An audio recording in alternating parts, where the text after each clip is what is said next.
I've seen it turkey hunting where my friend was he was turkey hunting and it's like gotta go right now. Yeah. So he's like doing it I'm like right here, and he's doing he got up and he slipped. Next thing you know, man, it's all over. He got on his hand and he went like, oh no. And he grabbed his head net. And next thing you know, his head net's full. And it was just like, oh my God, it was like a beagle rolling the crap, man. It was awesome. Yeah, this hunt's over. It was awesome.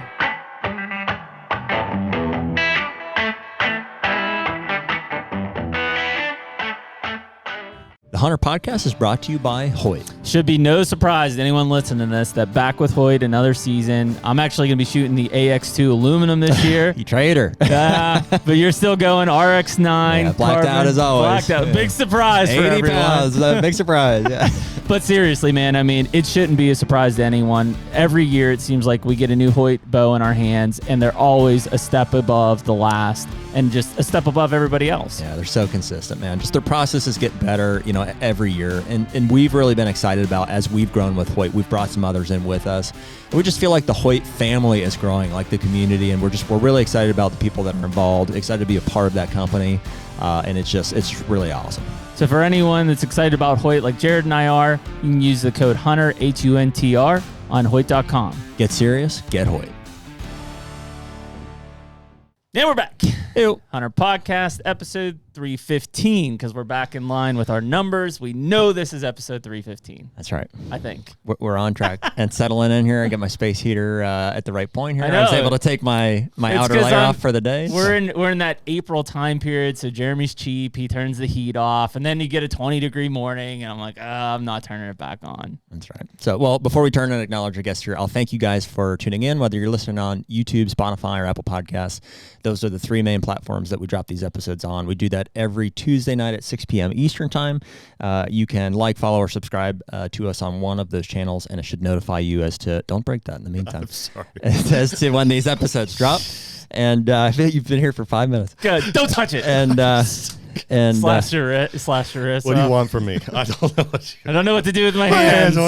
If you haven't even broken the bourbon out yet. But if you've written us on Instagram, DM, or the website, those are the two that we check the most frequently. I admitted on the last one there, I'm a little bit behind on the emails, but sooner or later, I'll get through those. We have some merch on the website, wearehunter.com. Not as cool as these guys. That's what I was just saying. We just put a logo on ours. They got like it's far cool inferior. drawn stuff. You got a grouse driving a log truck. I know. That's so we'll level up there. We better level up soon. We'll level up there at some point. We're still learning. If the grouse can do it, the deer surely can, right? You'd think so. And but you guys can use code HUNTER on any of our partners' websites for a discount in some way, shape, or form in the meantime. And other than that, here we go. Here we go. Guest number one, Eric Long. Today is... Yeah, smooth, Eric. We made it through that. Great. Yes, man. Today's April 9th, which is... My birthday. It is your birthday. Happy birthday. I'm glad. Yeah. Thank you. You said all you wanted for your birthday was be back on the Hunter Podcast. I know. Okay. It wasn't that much. I'm like, Jeremy told me the other day, I was like, he was just on. Like, how greedy can a guy be? Like, I know.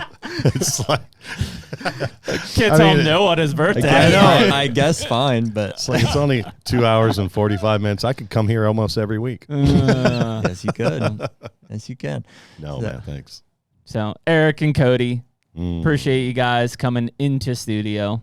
These are always better when we have you guys in studio. Yeah, this is a lot better. Makes it a lot cleaner to just have a conversation. We're not talking over each other as much, and internet delays and whatever else end up hitting us. It is kind of cool, too, that we're just tucked back in this like little corner. It's like even from, you said at the outside of the building, like you'd never expect. We're pretty incognito. Yeah. We're like, this was all a joke. We pulled in like... What is this? Yeah. Hey, funny. You got me.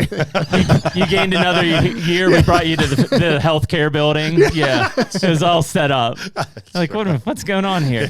Where's the dancing girl at? What is this, ARP? AARP? It's definitely carved out of here. This was an operating office at one point. It used to be my office in there. That's what he was saying. We had another girl in here. This was like our little meeting room, manager meeting, like get-together table. And then after COVID, that's when Jeremy sent everybody home. And then that was the weirdest time. I commandeered it, We had a really big, UPMC. So from Pittsburgh, a really big medical center wing in the upstairs. They actually own the building, and I bought it from them, and then they rented it back. And so when COVID hit, we worked through COVID for a while there, and then like when things got, the world was ending essentially. So whatever that was, mid-March of 2020, like they had to keep functioning. There was no patients here. It was just administration essentially. Oh. And so they kept functioning, and then we were down here, and I was just like, I don't know what's going on, guys. Like my kids now don't have school. Like, let's just take a breather. Everybody work from home. And then eventually I was like, well, I don't like having to be in an office all the time if I don't have to. So I was just like, hey, if you want to come back, great. If you don't, don't. Well, when you're on and you're on the other side of that screen looking at you guys, I mean, you don't grasp any of this. Oh, yeah. I mean, does it look bigger, smaller, different? Like, what do you think? It looks bigger. You were going to say it looks awesome. Oh, no, it does. No, this is... It's a sweet spot. This is cool. Bad. I don't know if it's not really anything special. The walls are black, so that's pretty cool. No, but you guys see it all the time. I mean, this is a very comfortable atmosphere here. Yeah, this is pretty cool. Well, we wanted it to, like I said, at one point it looked like my office, and there was like just a like a curtain behind us. Yeah. And then eventually we just wanted it to feel like when we sat down, like we were in the podcast space. Like we imagine, like, what would it be like to be on Rogan? Yeah. Oh, well, I assume he's got a cooler space than we've got, but you sit at the table and you're like, you're in the zone type of thing. Yeah. I mean, eventually we'll start shooting some bigger deer to hang up. Yeah. That's the only problem. That's part of it. If you like 3-year-olds, that's fine. Yeah. Hey, by the way, that's an Ohio deer for you right there. That was had a nut issue though. Yeah. Where is that? Southern Ohio? Eastern Central at my farm. Oh, really? Mm-hmm. That part of the world is just good. Yeah. You think so? If they get age. If they get age. Yeah. You're saying genetically you like that. Oh, no, that's the thing. I mean, you look at... We do, man. We have some breaks. I mean, you go from Ashtabula, Long Lake Erie, Pennsylvania line, and you go south of that, Trumbull County, Mahoning, come on. I mean, you got some urban type things.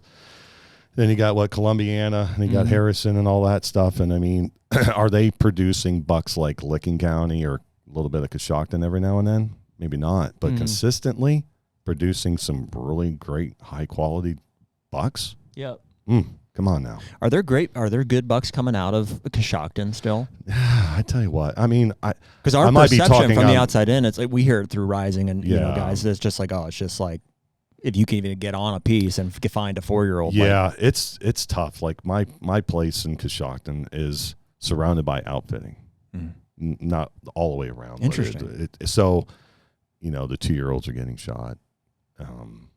So you just don't have it like you used to. I mean, I used to be able to put a buck decoy out and you see 4 or 5 4-year-olds.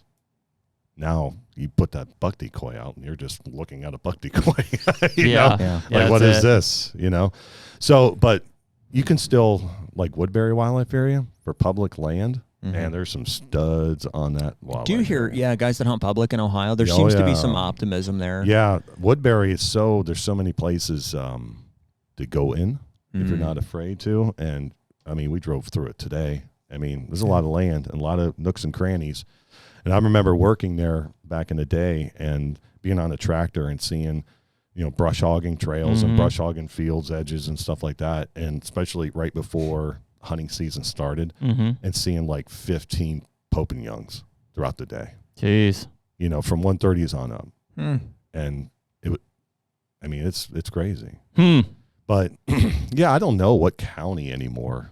Like southwest towards Cincinnati, Brown, all those counties are still great.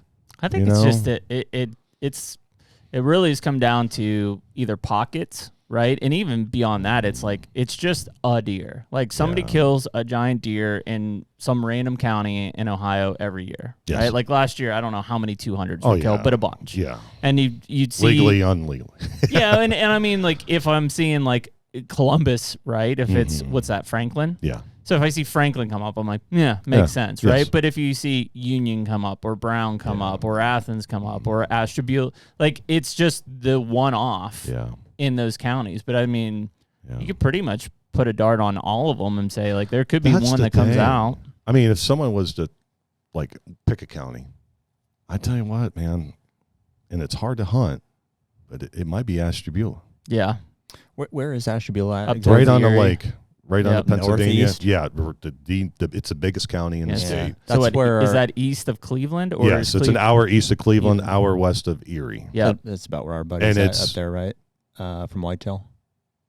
Clay. I don't know. Is he in that area? I don't know. I think he is. Yeah. Maybe. I mean, it leads. And he's got some. Some tanks. It's got some great deer on it. Mm-hmm. If it doesn't lead to state and turkey kills, it's close. Yeah, you got Lake Erie. Recreational wise, it's a paradise, but no one wants to go up there because it's like driving to Quebec because it just keeps going. Yeah, I think it's also like small parcels for the most part. Yes, like blocky small parcels. It's flat as pancake and wet. Yep. Yeah, I think those are the things you start to see kind of come in on that side. But yeah, I mean that's it. It's like, well, I mean Jared's farm, obviously last year's deer. I don't know. I'd say you've had at least 2 deer since I've known you that had 200-inch potential. Yeah. They just never made it there from an age standpoint. I mean, more than that. Yeah. So like they've existed, and it's like if you have that, like you pretty much have everything you need. You just have to get them to age. Yeah. But those other places are getting deer to age, which is why they're producing 180 to 200-inch deer. Yeah. Well, that's the thing. Like down by Cody's of Virginia, it's like when I started going down there. It was like, okay, we're 120s, 130s, and that's, but he produces some good deer. Dude, Virginia's a sleeper. Especially that part of the world.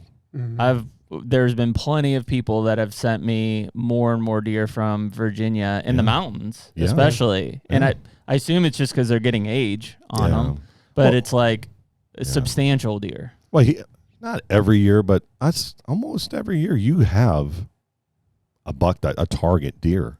I have mature deer every year, 4 or 5 year olds. I mean, usually they cap on private property. Like biggest deer I've ever had was killed by a neighbor at like 155.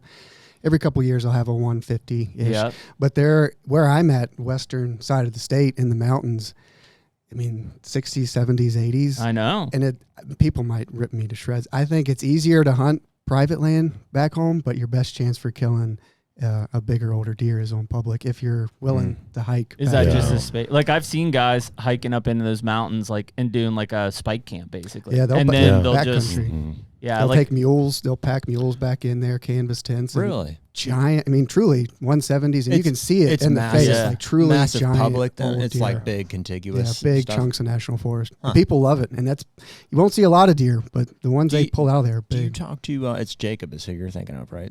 From what's Jacob's last name? From Leishan. Yeah, Leishan. Did you talk to Jacob? He's from North Carolina. I don't know the name. He hunts in Virginia too, though, doesn't he? Mm-hmm. Cody went down. Yeah. And hunted, or was supposed to hunt in some of that national forest. Well, that's what ground. Jacob had shown me, some of those pictures of, I think, that area you're talking about, and I was like, holy cow. Because that's Washington and Jefferson National Forest and stuff. But he's got what year is that truck? Oh, I know. 88. What? 88. Oh, I brought mine. I know. Dude, we pulled. I brought you for mine today. We pull in, and he was like, I gotta drive. We didn't need to see that. I was like, I gotta drive this in. I know Cody's coming today. Yeah. So he's got a truck, and it's it's just classic. It takes you right back to old days, man. Right, 80 mullet. Everything's great, man. Death leopard playing. Yeah. It's awesome. Yeah. So we drive around, and you'll see, I forget how many deer, but you drive through some farms, and there's some, dude. Coming out of those mountains and stuff down in the bottoms. It's Ohio deer. Yeah. Beautiful deer. And that's what they do. They travel a lot back home. So you'll see them in the valleys during the summer. And then come the rut during the fall, they go back up on top of the mountain. I think more and more. And it probably is because, we're an aging hunting demographic, right? So we're not beating those hills like we used to. Like my dad's era, there'd be 20 guys wide driving every mountain laurel bush out, Now it's like we're at the point where that age it's demographically is aged out to where they're not doing that. The new generation isn't going and necessarily beating it that hard either. Like maybe they go up and hunt there, but they're bow hunting. They're not driving it out. It's not as effective. But if you look at Virginia, West Virginia, Pennsylvania, Southeast Ohio, Eastern Kentucky, all of these states are producing really big deer that traditionally were killing 1 and 2 year olds. Like you killed a 2-year-old 8-point that was 15 inches and it was like, you did it. Yeah. And now it's like those deer are all getting age, I think, because of the way that we're hunting them. Yeah. Versus how we used to. You would appreciate, you're a character guy, antlers, right? I mean, sure. Yeah. Sure. Yeah. Anyway, trash, Jeremy, yes. you're a character guy, right? Yeah, trash. I get it. Yeah. But it's really cool. It must be a Virginia thing or a Southern deer characteristic. The brows are a little bit higher on the beam. It is. You got to show them. Further, right? Moved up the beam. You just moved up a little bit. Oh yeah, and they got this beautiful frame. He's got to show you guys the frames the last couple bucks that he shot or tried to shoot and stuff like that. It is just, it's noticeably higher. I think I've also seen some darker antlered deer from chocolate antlered and come out of the mountains. Yeah. And I would assume, is that you think like what they're rubbing on? Yeah, maybe. I don't know. I've never really given it that much thought. I mean, maybe sun exposure. I don't know. No. Yeah. Less. There's all kinds of theories about that dietary stuff. Yeah. Past my pay grade. Yeah. Mine too. I don't know. And maybe some from the restocking way back. Oh, now look at you dropping some knowledge, holy man. Cow, now look where we're going. God. I mean, truly, I don't make stands to reason, but Yeah. because I think a lot of our deer, might have come from Wisconsin. You think of Wisconsin, Minnesota, dark, heavy, yeah. But that's them just throwing stuff up against the wall. Did you actually read that article this morning about the stalking stuff? I read First half. Speed read. Pretty interesting.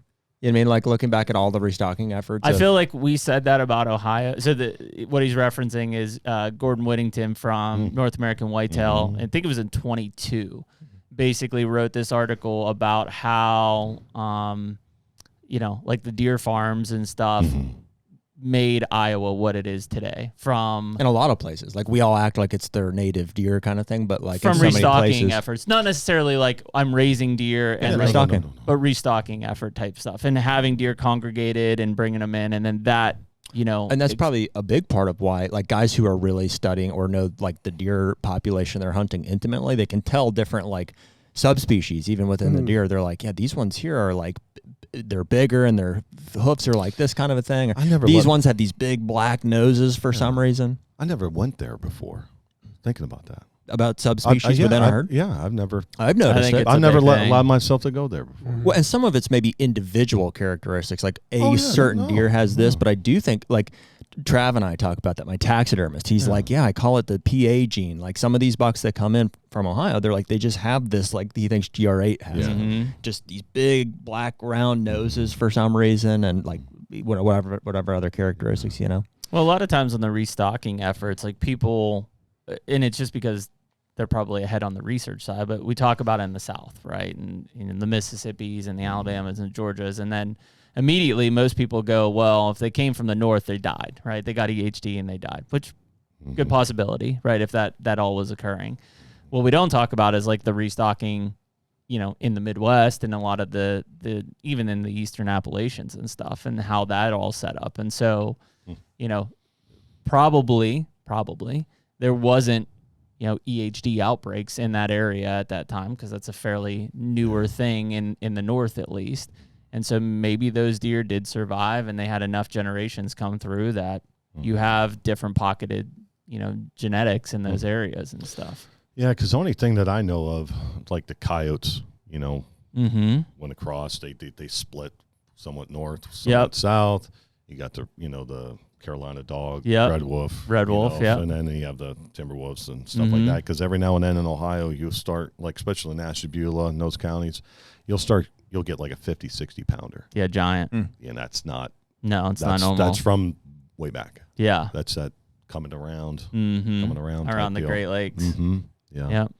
So it's interesting. Yeah, I think when you get into that side of the wildlife, it's neat. I think the other thing, I was going to talk about it earlier today, and we just didn't have a time, is so we had Josh Arbogast in here a week or two ago. He's from Michigan. Yeah, I started listening to that. So Michigan is making some giant moves in the whitetail space, like one buck, moving the gun season back, cutting the second gun season. Like, significant things like generational changes on the whitetail side. And it's because of their commission is kind of aligned for the first time ever. Right. Really good. And then, how's that going over? So they had they had a big meeting yesterday and it made a few small amendments, but next meeting's approval. And it sounds like full steam ahead. Good for them. Michigan's going to be Wow. I think generationally changed. You're saying how's it going in terms of like reception? How are people receive? I'm sure there's people that don't like ton of it. Yeah, a lot of I would say a lot of the old stand probably. Number one, it's been a $2 state for a long time, and that's allowed them to basically go kill any buck, and then they could be picky after that. Well, that will go away. Wow. You know, and traditionally also November 15th. Opening day of gun season. That's now going to be the Saturday before Thanksgiving. That's got to be a big one if you're going to be upset about one. I mean, we were upset moving it from Monday to Saturday. So I think did they officially move it back? By the way, no, but it's got a full head of steam right now from the legislative side, which is where it has to take place in Pennsylvania. As a Pennsylvanian, I have to say that seems like the stupidest thing ever. Like I just don't know why we care that much to go back to Monday. Either way, like who cares? Saturday seems to make sense. It does from an availability side, especially because we can now hunt Sunday. Right. That makes a lot of sense. Before it made no sense where it's like we can hunt Saturday, then we can't hunt Sunday, then we can come back and hunt Monday. That was dumb. I do. But now it makes a lot of sense. And, you know, a lot of the argument, and I get it, is around the economic changes of a lot of the smaller towns up north that were very deer camp oriented, right? Because deer camps are effectively dead right now. Just because you make deer camp season start on a Monday doesn't mean that those camps reestablish themselves and they stay there through the weekend. They were dying anyways. That was just the nail in the coffin because even like myself, I travel for Thanksgiving. I don't get back for Saturday opening day. Like, because I'm still in Kentucky with family. Like, we come back on Saturday, so usually Saturday night I might get out and hunt, you know, but and so a lot of people have that beef of like, hey, we could come back Saturday, go to camp on Sunday, hunt opening day Monday. So we'll say. Didn't mean to take this course here, but being a Pennsylvanian has honestly turned me off to opening days in general. Like there's so many people in the woods or on the trout stream on opening day. Yeah. That was just the other day, right? It was this past Saturday. That looking back on it, I'm like, who was having fun with that? Like, why was that the thing? It was a cool tradition for a long time. Like, just because it was, again, not to pick on them, but like before crossbows and stuff. Like for most people, that was the first day of deer season that they hunted. They were not out in October. They were not out for most of November. That was the first day they got out, and so there was an excitement about it because maybe. You know, if you hunted with 10 guys, 8 of them, that was the first time they were hunting all season. You're right. And I guess the thought process was probably very different. It was way more about like, hey, we're all going hunting as much. Now it's not like, as much like I'm after a certain and I don't even think whatever. I don't think the day, besides the argument of tradition and everything, travel, I don't think the day matters nearly as much anymore because most of those people have hunted all of October with a crossbow. Yeah. Yes. Well, I think the mentality back in let's pick on the 90s. Yep. You know, that's when like the hunting camps were. Yeah, it was peak. The peak, you know. I think the mentality, I mean, you didn't go out there looking at this. No. It didn't exist. No. If it was, you know, just. That was first legal buck. Yeah, yeah. And it was just a different mentality. I think it was more, I'm speaking from my own personal experience. I think it was more getting together with the guys. I'm especially being young and hanging camaraderie. out with all those older guys and being treated like, you know, that was part of deer camp. Yeah. And, you know, there was always that guy that instead of just driving, he was barking and hitting a stick against the tree, like barking like a beagle. Yeah. Like, what is that? He was chiming in for Bigfoot. Yeah. And it was always that guy from Cleveland that was like, he stuck out because he was solid orange, you know. Oh, I love the full onesie orange Oh, suit. yeah. It was like, so you made sure that you were away from that person. It was awesome, man. I remember one year my uncle had a full orange suit with a hood and he shit in the hood and walked around with it for the rest of the day. No, he did not. Did he not know it? He just kept thinking people smelled like shit, and it was really because he had shit in his hood. It's a challenge. Have you confirmed? Do you know that for a fact? Oh, it's a confirmed family tradition fact, yes. Yeah. See, I think that is like a thing. Because apparently somebody in my family did that. Well, too. Functionally, think about it. It's a onesie. You got to take it the whole way down. The hood's going to flap out. Oh no, it's a catch base. It's absolutely a catch base. I understand how it works. I'm just saying. I think there's a lot of people who think that happened in their family. It's been pretty well confirmed and documented for decades. I've seen a turkey hunting where my friend was. And he listens to maybe the podcast. It's happened a lot of times. I don't know. He was turkey hunting, and it's like, gotta go right now. Yeah. So he's like doing it, like I'm like right here, and he got up and he slipped. Next thing you know, man, it's all over. He got in his hand and he went like, oh no, And he grabbed his head net. And next thing you know, his head net's full. And it was just like, oh my God. It was like a beagle rolling in crap, man. It was awesome. Yeah, this hunt's over. That's awesome. This hunt has really ended on that. But yeah, so Michigan's making changes. Yeah. New York also. Good recovery. Sorry, you like that? Yeah, pulled us right back out. Pulled us right back out. Oh, there's just one time. Yeah. New York is also got a bunch of changes on the table. Potentially going to a $1, I think, as well from 2, and some other things. Missouri just made another big thing that they're posted on that. What are they trying to do? So there's a whole list of things that they've kind of got set out. If you would like me to inform you of those, I can. Yeah, what is up with Missouri? They're just a dumpster fire right now. I'm going for it. You know what? I'll splash everybody. Just splash. Give me a splash. Okay. Let me see here. So one of the big ones would be in 2026, we would reduce the number of non-resident buck bag limit from 2 to 1. So basically, you can kill 2 bucks in Missouri. Non-residents would only be able to kill 1. However, non-resident landowners would maintain being able to kill 2. I'm against this. Non-resident landowners? For the reason that I think that land prices are going to blow up. Because essentially then if you own land, you get $2, right? If you don't own land as a non-resident, you only get 1. Yeah, and it's already, the price is up in northern part of the state. I don't think they'll blow up as quickly as they would in like a known like in Iowa. big buck state. Yeah. Like if you get a tag in Iowa. Yeah. Like who's going to go buy land in Michigan just so they can shoot 2 bucks? Here's the other one. In theory, these make sense, but I think, again, got to think about access. Beyond the 2027 deer season, MDC is considering establishing a draw for non-residents to be able to hunt deer on public land. Not private land? And then they said, or on public and private. Personally, this is a bigger issue. I think that not to go down the issues here. We got plenty of time. No, here. man. As long as my wife says the freezer. Welcome to the podcast, Cody. This is how it goes. On it, there's that guy in the corner. There seems to be, and I know how this sounds coming because I am a non-resident of. That smells great. A majority of the states that I hunt. It's really good. Yeah. Like there's a lot of animosity towards non-residents. Yeah, they hate them. And like, I just, as unbiasedly as I can say it, I just really don't think that it's the biggest problem for most states. But the you see where they're coming from, though, right? I do. Because we're leasing and buying the land. I do. And we're cutting them out. Okay. And I'm 100% for prioritizing the residents and doing things that give them the strategic advantage as far as drawing tags and access to land and stuff like that. I'm all for that. But a lot of states and the residents seem to be pushing for wanting to leapfrog like what is definitely their biggest issues and jump straight to limiting access for non-residents. So in a state like Missouri, what would be their issues? Because it's not a bait state. It's their gun season. Okay. Yeah, it's the one thing like that they should fix. Being that it's early. Yeah, they need to push that back. Yeah. Well, see, let me push back just a little bit. Yeah. The thing about it is that to us it's black and white, right? What you should do. But that's not how state agencies work. Right.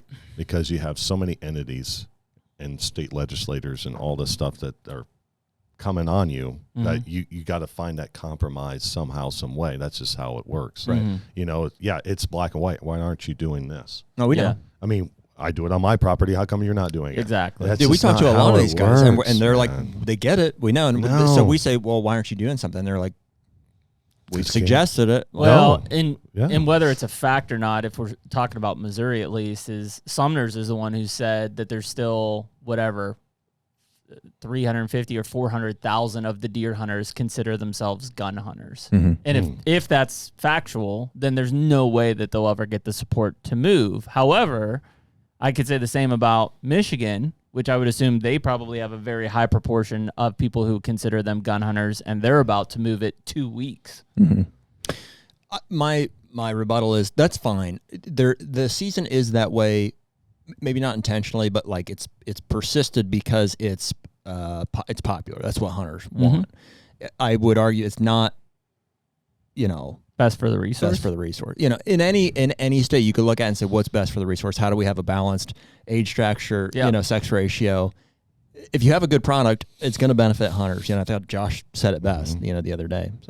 Yeah, I would agree with that. Prioritize the resource, and if you do that across the board, idea. Right? Yeah, right. I think hunters will be happy with that. Yeah. Right. It is crazy though. I mean, it is very much evolved, and I get it because we scream the loudest, but very much evolved. Good to have you here. Hey, happy birthday! Hey, yeah, happy birthday! Happy birthday! My mouth's on fire right now. No, you're fine. You got a bottle of water. Oh It'll my be all right. God. That is nice. Did you guys eat? Oh, you ate earlier too. I haven't eaten anything. Chick-fil-A. Yeah, Jared's making me fast. I do fast on podcast days.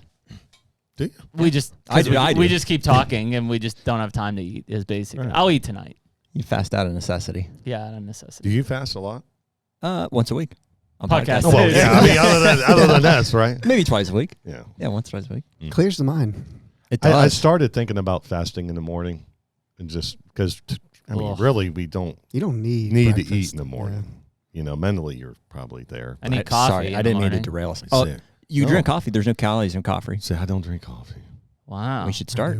I cannot not. I drink need coffee. a cup of coffee. Just like a Right. ritual. Or you could do like tea or something.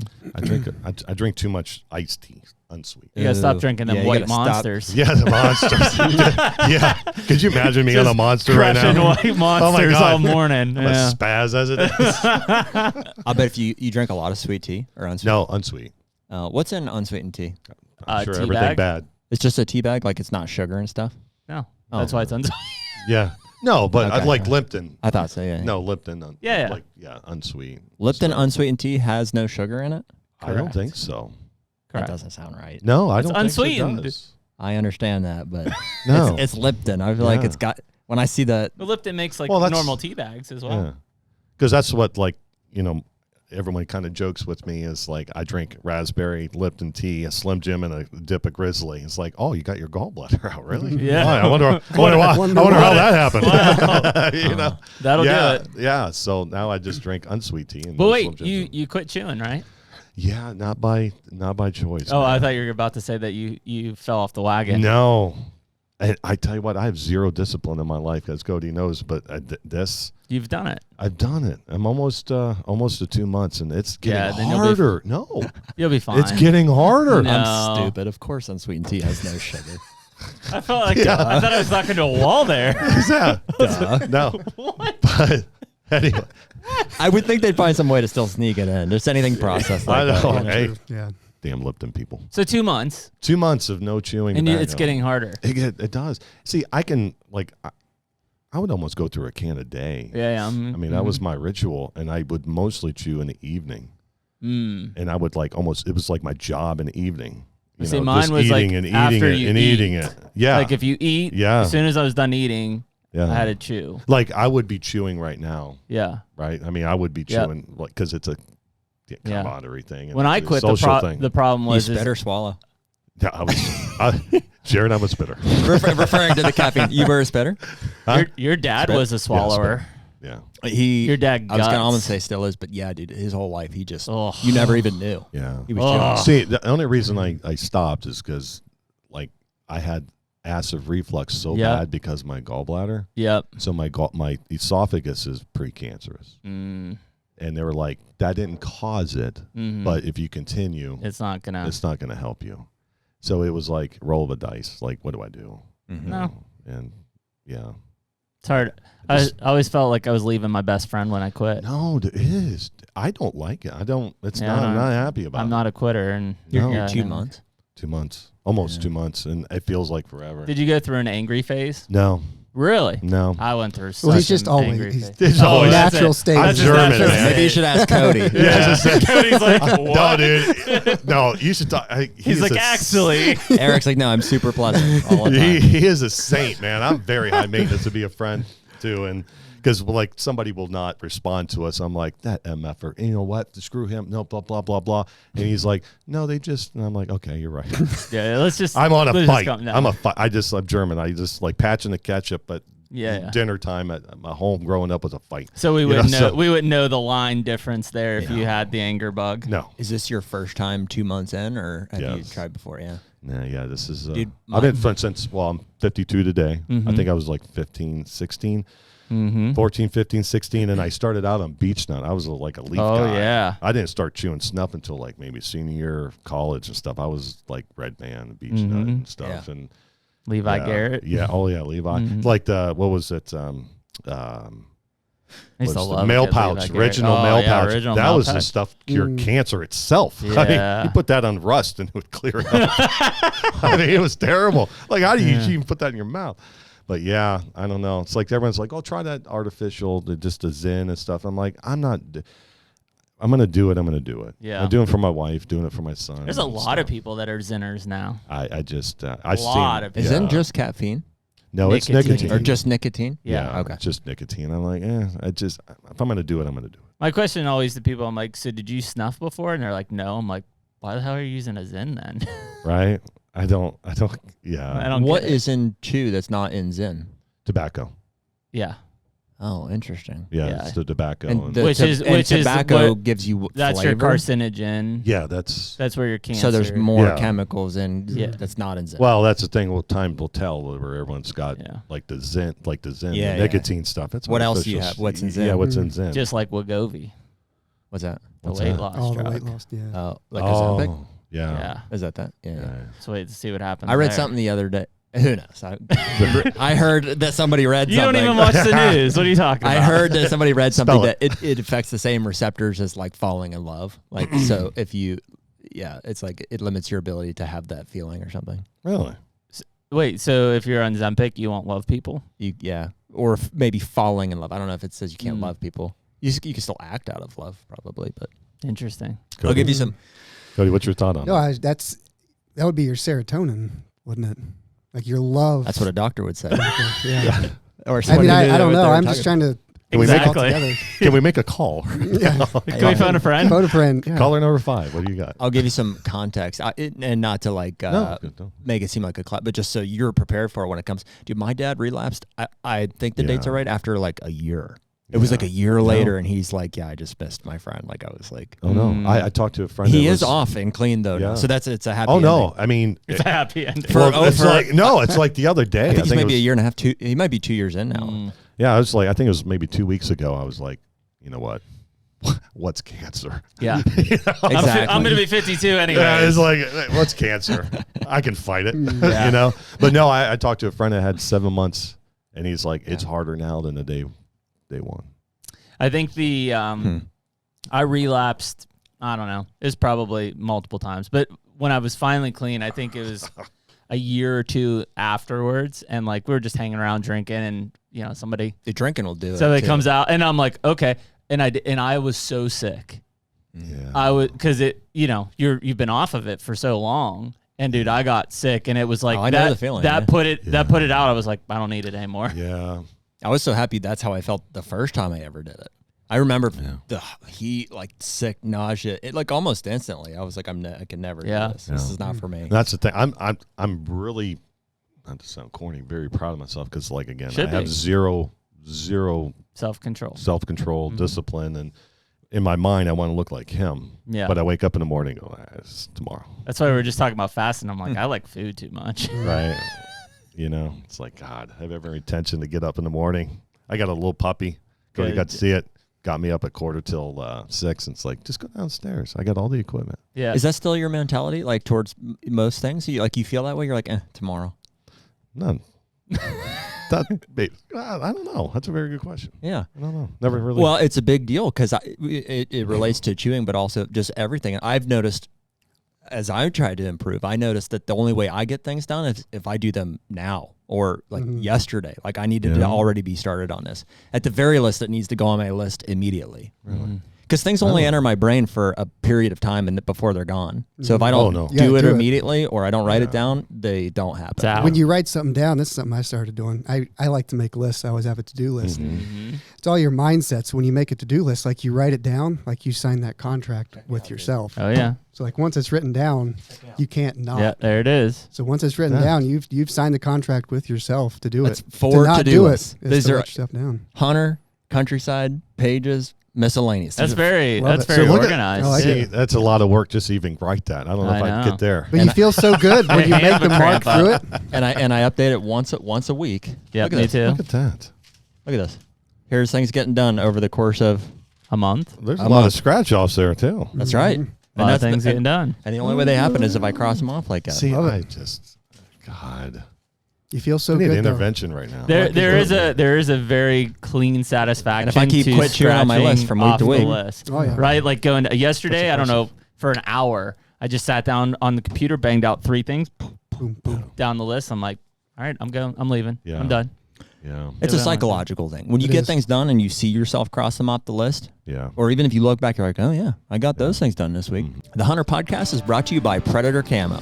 Man, this one feels good, right? I know people have been looking at this picture over your shoulder for a while now. I think that was 2018, but we just, over the last, how many years, keep coming back to Predator Camo because it's been so damn good for us. No doubt. I think we bought our first set off of Jen at the Archer Trade Show almost 10 years ago. Yeah. And Jen's still with the company, and the patterns have, only improved since then. They actually were recently acquired within the past couple of years.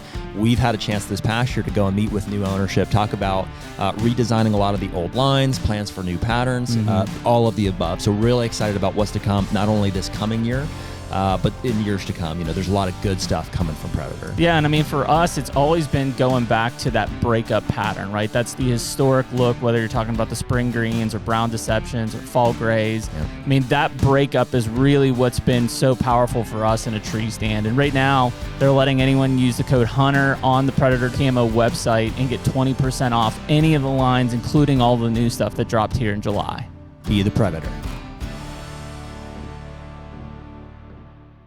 See, I'm very dangerous when I get like that. Like, my consulting business, I mean, top of a mountain waving a flag, top 5 consultant in the country at one time. Now it's like, I don't, how did I get there? Yeah. It's like, wow. That's why like, you don't consider yourself top 5 now? No one knows who the hell I am anymore. What do you mean? No one wants a grumpy old man at your property. I don't know. No, I don't know. I could have said something there, but no, we would have got trashed by 7 viewers because I would have put somebody else's name in as a grumpy old man. So. Yeah. No, it's I joke, but no, I mean I Are you still consulting? Like very little. Really? Yeah. I referred you the other day. Yeah, I appreciate that. Yeah, I mean, if someone calls, I called you the other day for advice. I know. he didn't I still didn't get paid. Still didn't get paid. And he's still showing me shit. Good luck here. on that. Like, what the hell? Yeah, that's the perk of having this podcast. Hey, well, I got you here. Since we had John. No, I love educating. I love like I'd rather give a seminar. Dude, consulting is tough. Like I did it for I don't know, 5 or 6 years, and I just wasn't cut out. I loved going out to a piece of property, but I wasn't cut out to travel all around the country and talk to 60 people. My brain can't handle that. See, that was a drug. It was a drug. Yeah. I couldn't get enough of it. I just getting on a plane, meeting a complete stranger in Houston, doing that job, like a couple thousand acres, and then you're flying. Your wife's you're going to minute. You couldn't do that? I couldn't do it. I would think you would love that. Yeah. No, it's the reports on the back end you couldn't get out. Yeah. I just wanted to. And we would all hate that. Yeah, I couldn't do that. I also couldn't leave a property and detach from it to the next one. Like I was always still thinking about. I'm like, is that what we should have done on that? And then meanwhile, I'm already in the next visit. Yeah. That's a fair question to you as a consultant. Yeah. Like what? I've been thinking about the same property since I was 25 years old, and I'm still figuring it out. Like, how do you just like on the spot in 12 hours be like, oh, yep, here you go. Here's your report. No, my own place, Cody my own place, you would think like you're a consultant. What's going on here? Should be a little bit better than this. There's invasives everywhere. We were looking a contractor on their own house. It's like it's like attention. We were walking in a clover field that is full of ryegrass. Oh yeah, and I'm asking him because it's just you start you kind of forget things and stuff like that. You're getting old. Yeah, and it's like Cody, what should I do here? But I can go to your place and just rattle it off, kill it. Huh. Is that because you think you're seeing it over and over again, and you're just? Oh yeah, you got blinders on, and it's everything. And no, I can go to somebody's property and just that's why I would consider bringing in a consultant on my property because I'm like I think I could go, and I have people have asked, and I said, well, here's what I would do, but on my place, I'm like, I need somebody else to look at this. No. Yeah, you just stare at the same thing over and over again. Yeah. I know when like Snavely, remember Jason Snavely? Yep. We were talking a lot back in the day, and I was like, dude, I want you to come over. And I was like, I just got the award. Yeah, Jason was good at what he did. Yeah, I mean, I just got the award of Professional Deer Manager of the Year. I'm like, I need you over my place because I'm not seeing it. I'm not getting it and stuff like that. And I almost went to work for Jason, actually. What's that? I almost went to work for him. Did you? 20 years ago. Where's Jason from? Pennsylvania, Bloomsburg. Consultant? Mm-hmm. Okay. At one time, Drop Tine Wildlife Consulting is what it was called. Okay. What seed company is he on? I think Drop Tine? Is it? I've heard of that. Yeah. Cool. He's big into the, what do you call it? Like the revitalization. Like he's not a no-tillage kind of guy. Stuff. Yeah, he was kind of doing it. There you go, Cody. Yeah, he was kind of doing it, and then like Grant and stuff put theirs out, and we'll have to send Jason a bill for this free plug. Right, right. Jason was really good at it. No He was the thing back in the day. He was a Mississippi State guy too. Oh no, very knowledgeable guy. Yeah, I mean, super good. Good business guy too, which was what helped him succeed. Yeah, I mean, back in the day there was Snavely. Yep. Remember Dave Edwards? Yep. I mean, Dave was. Dave's down at Taltine now or something in Florida or Alabama. Georgia, Florida line maybe. Yep. Yeah, Dave's a great guy. Yeah, you had Was Westervelt before that? Oh no, yes. Then he moved from there, and then there was another guy that was kind of under him. I can't remember his name, but he kind of took over Dave's spot at Westervelt. Yeah, is that Ryan Basinger? Yes. Basinger? He was a stud too. Yeah, he knew his stuff. Yeah, yeah. So you had that group, and then myself, and then Rands probably. Oh yeah, Rands for sure. I mean, obviously. And I remember at the time because I was watching. Because there was no Sturgis then. Higgins wasn't doing anything. Yeah. If they were doing it, they were in the beginning stages of it. Yeah. I mean, there was some people from Michigan and stuff doing some hinge cutting. What's his name? Kent Kemmemeyer, whatever. Whoever wrote the food plot books for QDMA. Oh, jeez. And Neil and Craig up in New York. Oh, that's right, Neil. Yeah, Neil. Yeah, I can't forget about Neil. There was the group. And the funny thing is that group, like when we got together at QDMA conventions, man, it was tight. Yeah, I know. There was no competition and strutting. Mm-mm. Like everyone respected one another and shared information. It was a family. Yeah. Like I remember going, this is not my thing. Call this guy. And I know they would do that for me. It's like, no, or I would call. I remember being on consult and being in southern part of the country going, I don't know this plant.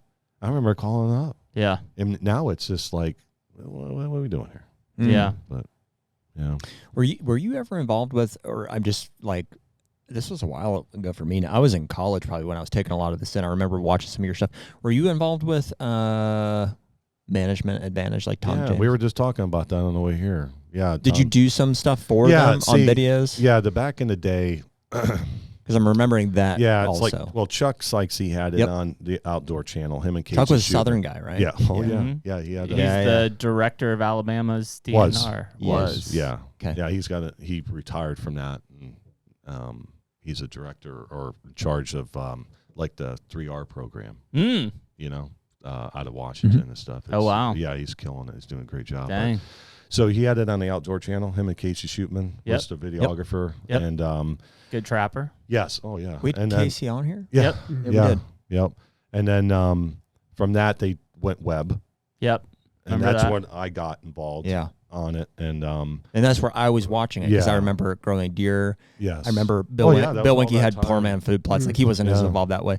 There was, and Management Advantage was right up there in terms of quality and production. Oh, no, it's like the team that he assembled, a bunch of no-names, really. It was epic, dude. It was great. Management Advantage in the, when would that have been? Early 2000s? Oh, yeah. Probably later than that. Probably mid-2000s. Yeah, 7, 8, 9-ish probably. Yeah. Yes, that's exactly when it was. Yeah. Which was how long ago? Sorry? Almost 20 years ago. So, I take another drink. Well, let me tell you about it. So I would have been. No way, it was that long ago. Yeah, it was. Oh no, yeah, it was. Because I think I was in my master's program at that time. Mm-hmm. Yeah. Yep. Oh. So I think that was it was 2007 or 8, something like that. Yeah, that was. Yeah, he assembled some kick-ass. Did Tom come on around that same time? Yeah, Tom. Yeah, Tom, and then there was a gentleman, I can't remember his name. He was a waterfowl guy. I don't pay attention to that. Yeah, and yeah. No, it was great. It was rocking and rolling, and then it just kind of... Well, what led you out of consulting then? I mean, he was a part of what was happening. I mean, I don't know. Well, because you outside guys looking in. You guys did what? You did the deer hunter stuff. Was that the first project that you two worked on, or? Yeah. Yeah, go ahead. You was just sitting there. I just let no, Cody's drunk by now. No, we did. Well, I guess the first project that you and I did together was Deer Hunter. That's what I thought. It was a short film. And then from that, we created the Deer Hunter Project, which was DEAR. Yeah. Which Deer Hunter, the short film, was just kind of going down a little. It's going got a little bite to it. Yeah, little bite. Yeah, it was just kind of like a short film message to hunters about the state of the hunting industry and whatnot. Yeah. And then we kind of unpacked that a little bit further, created the Deer Hunter Project, which we had a podcast, and we did a lot of different things under that umbrella. Well, I remember the video that you made, like reading the letter to your son, Hunter, which was really, I thought was cool. Yeah. I was funny because he, like, hey, let's do this. And then he wrote the script for that. Mm-hmm. And I remember he sent it to me, and I remember where I was, and I read it, and I was actually like, I started crying. Yeah, dude. Like, I don't know how you wrote it for me to write it to my son. Like, I don't know how you did that, but it was cool. Yeah, that was awesome. Yeah. That was a really cool. As a dad, I remember reading that and being like, yeah, that's awesome. Yeah, but no, I think it was around that time. It was like, all right, I'm starting to get burnt out. Mm-hmm. And again, Cody and I are both spiritual people, but at the same, it's like he came at the right time. Yeah. You know, he came at the right time, and you know, we've been. Well, and you guys both had other things on plate. Like you had state job. Yes. And we're selling for Mossy Oak. Yep. Right. Mm-hmm. And you were you still traveling around filming? He still is. Oh yeah, that's what I was probably doing it the most. Was going with Shockey and all of these guys, like to whatever Casaga's stand. All the stands. Oh, you should hear the stories. Yeah. I know, that's what I'm saying. Sitting, living in a cave in Pakistan and stuff. Yeah. Like, I think he chased down Osama bin Laden. Well, we don't know. Look at him. He's got too much. He's got the dark complexion, you know, he kind of blend in. Yeah, he was the CIA asset inside. We know. Mm-hmm. So, but yeah, I mean, so you guys had obviously a lot of other things on the plate at the same time. Yeah. I didn't know that about you. You were filming for Shockey? Mm-hmm. I filmed for Shockey for a while, man. Man, almost 10 years. Yeah, then Eva. Really? He filmed Eva for a Eva bit. Jim. Jim himself filmed for, like, up in the Yukon on his outfitted hunts. Filmed. Yeah. So Jim's production company produced a show I filmed in Africa in 2015 with Ivan Carter's War. I remember that. Yeah. I filmed that, so that was... Yeah, Ivan's a cool guy. He is a super cool Was guy. that a full-time gig with Shockey, or they would outsource? No, I was a contractor. I didn't work for the company, but wasn't full-time. You did a long time. And then you did stuff with Brandlin, I assume? Did some stuff for Brandlin and did some stuff for the Cabela Family Foundation, and still do a lot of the traveling now for a guy who lives out in Los Angeles. He's same type of person as Jim, species collector, travels all over the world. He's wants to win the Weatherby, lifetime hunting. Is that a award. series that's being produced? It's all private use. It's on YouTube for himself to private use. Well, that's true. He has films of yourself. Oh yeah, he has a YouTube channel. That's the extra stuff. Yeah, Jared's got that stuff. You got to be make part of a highlight reel for You got to be part of his Patreon to get that. Sure. Yeah, we almost stopped at a place that said Adult Mart. We're gonna get a video and put one of those grouse stickers on it. Go, here we go. Let me just get a shot compilation of me. I'm just gonna hold on to that. Does this look Cody? Is this a good phase? This one's just called money shots. What do I do with this one? No, man, it's Well, I know when you were that's doing cool, gym man. stuff, like you were like at all of the stands, which was like that was intense. And then you got sick too. What was country? What was that? Malaria? I've got sick a lot, unfortunately. Did you get malaria? I got malaria. I thought so. Rocky Mountains. Is that workers' comp? Yeah. Not as a contractor. Yeah, no kidding. Malaria I got in Paraguay, but then here back home I got Rocky Mountain spotted fever in 2018. Damn. Which was, I wouldn't wish that on my worst enemy. No. And then 2 springs ago. And that was tick delivered, right? Yeah, 2 springs ago I got Lyme disease. Yeah, we've been there. We got that. And I got that trying to film a tick. Trying to film a grouse 2 springs ago. Film a tick. Where'd he go? I know. Came out of nowhere. He's on me. Trying to film it. No, I joke. I've pretty much checked all the tick-borne illnesses. I figured next I'll move on to spiders and snakes. I got my Lyme disease in Front Royal, Virginia, when I was working there. Oh, you know where you got yours? Mm-hmm. Oh. Did you get the meat allergy, or did you just got no, no, just giant rash, and then whatever was on, amoxicillin or whatever it is. Yeah, Alpha Gal is that's all my clothes right now because I'm filming Grouse right now. It's like that's the meat, for the meat allergy stuff. Yeah, I it's work soaked with in permethrin. They are. It's like either because I think I've read permethrin is a carcinogen. It's like, well, do I either get cancer when I'm older, Jesus, or do I get alpha gal now when I'm younger and not be able to read meat? So I'm like, I'd rather soak my clothes in permethrin. I don't know what it's been this year, but since February, it's been one of the worst tick years for me. It's been horrible. Last year was bad. This year, I was laying in bed last night. My English setter sleeps in the bed with me, and all I was doing last night is just throwing. Dude, I just just small too. Like I picked like 5. Oh, off the of black-legged, those nymphs. We were turkey hunting for youth season on Saturday, and we came back, and poor kid had one on his testicle. Well, no way. Yeah, and I was like, shit, man. I was like, cut those off. Just don't look. At the risk of sounding like tweezers, like, oh my god, that's a lot of pressure as a dad. He's like, Dick, come on, Dad, it's not that small. Yeah. Oh, you are my son. So. Runs in the family. Yeah, that's right. At the risk of sounding like that guy who's like, I don't get ticks or whatever. Just a serious observation, because I used to get them a lot, like all the time, and I got Lyme disease, and I went through the deoxycycline stuff. Yeah. Since then, since that deoxycycline cycle, I have not gotten a tick. It's been over 5 years. Because you're taking your front line. Yeah, I know. Yeah, you got my dog takes frontline, and he's still got Lyme disease. Well, that's the thing. Like I kind of agree with that. I mean, because I know that stuff all the time. You know, what's it called? Deoxycycline. No, yeah. Frontline. No, not frontline. That's for the dogs. The medicine. Deoxycycline. Yeah, deoxycycline. Like I forget where I was. I was in Southern Ohio. Got home, took a shower. I had 8 from my knee to my ankle attached. Oh yeah, 8. Yeah, Walked in the doctor that morning. He's like, we're not. We're going to start you on that. That rips medicine. Your stomach up. Oh yeah. It's so awful. He, but like my wife, my son, getting destroyed by mosquitoes, ticks, and stuff constantly on them. I don't get a bunch of them. Like I'm sleeping with a dog. I'm gonna get ticks on me. Well, see, I do get hit by mosquitoes hard still though. Do you have ticks on you? Never. Really? Yeah.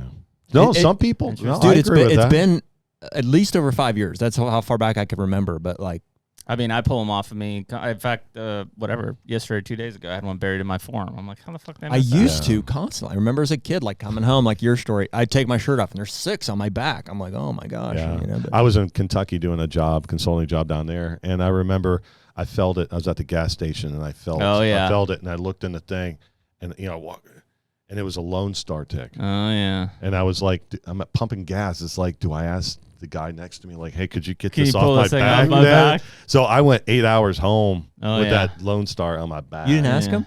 No. Oh, I didn't dude. ask him, man. Come on. Yeah. No. I'll scratch I yours. remember when he had his, he sent me a picture of the bullseye. He goes, is this bad? Oh, dude. I was like, no. I remember fine. too. Like mine was on my collarbone. And I was working for the Smithsonian Front Royal, so we didn't have anything to do. So there was like this old bench, weight bench down in the basement. Mm-hmm. So all I would do is like I go to work and then I just go and lift.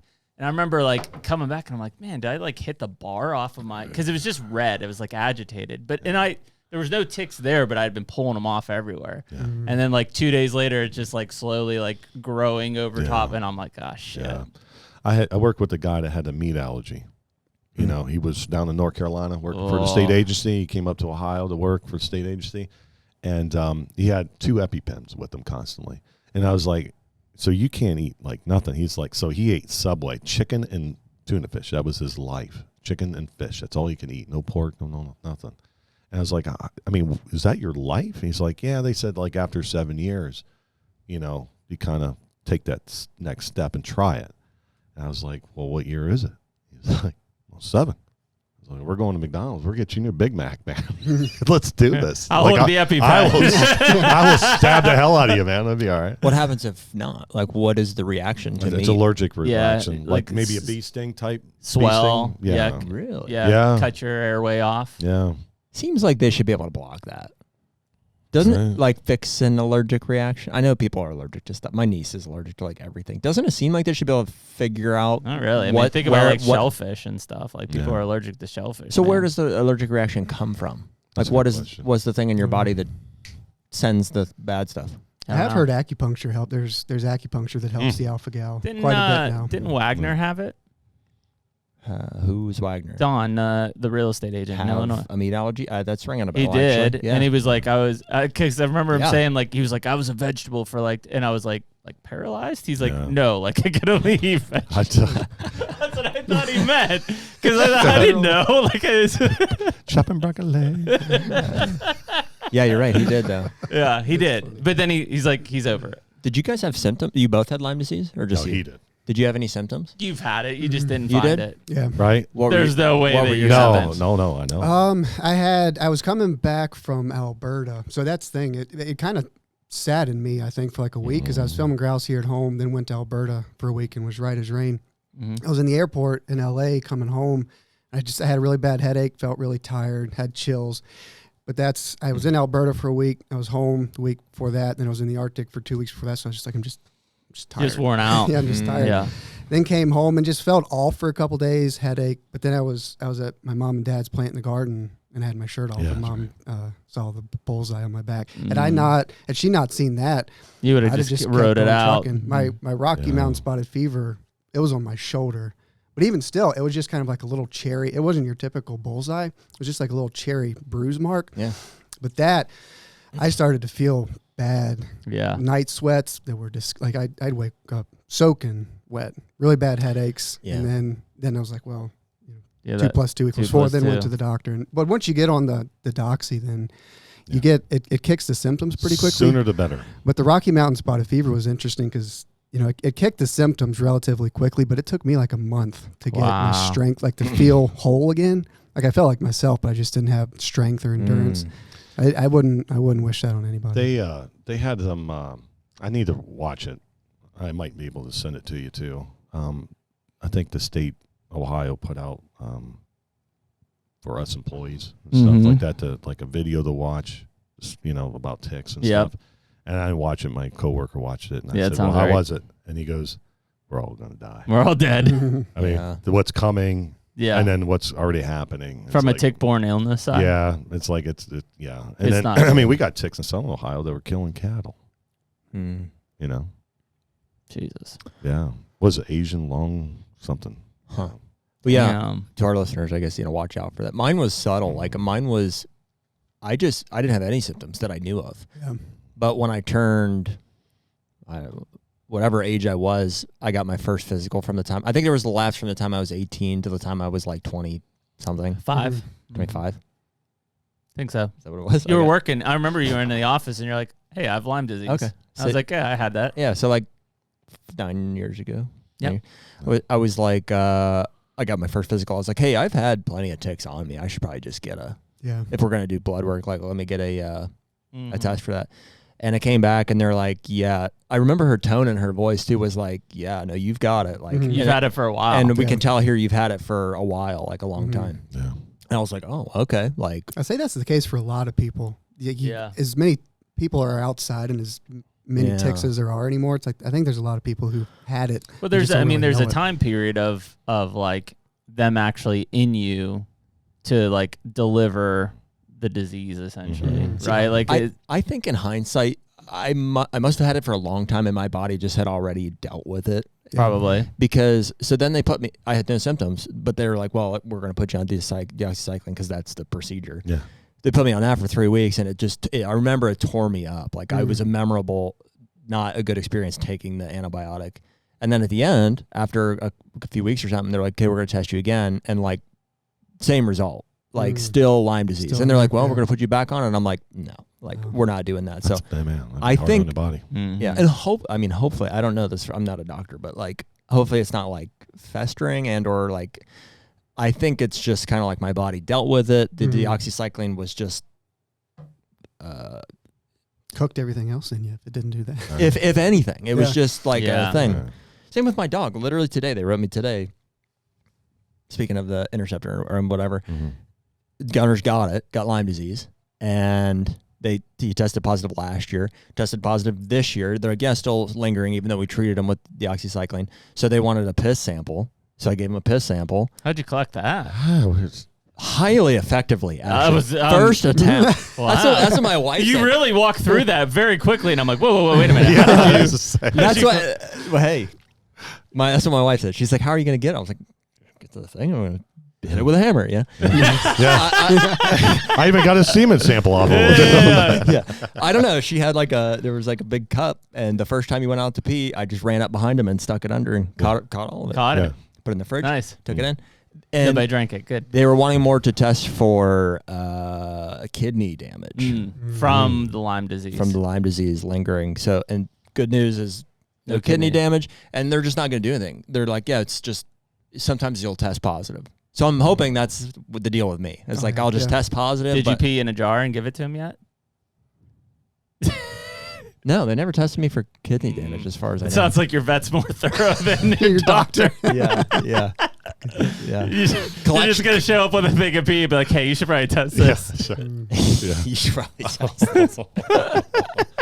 It was high. That was pretty good. The collection efficiency was. It is bad, though. I mean, like we were talking about the 90s. Like, dude, growing up, I remember I was probably 14 or 15, and we were coming back from turkey hunting, and I pulled a tick off of me, and I was like, holy shit. Like, I'd never seen one before. Like, there were none. Yeah.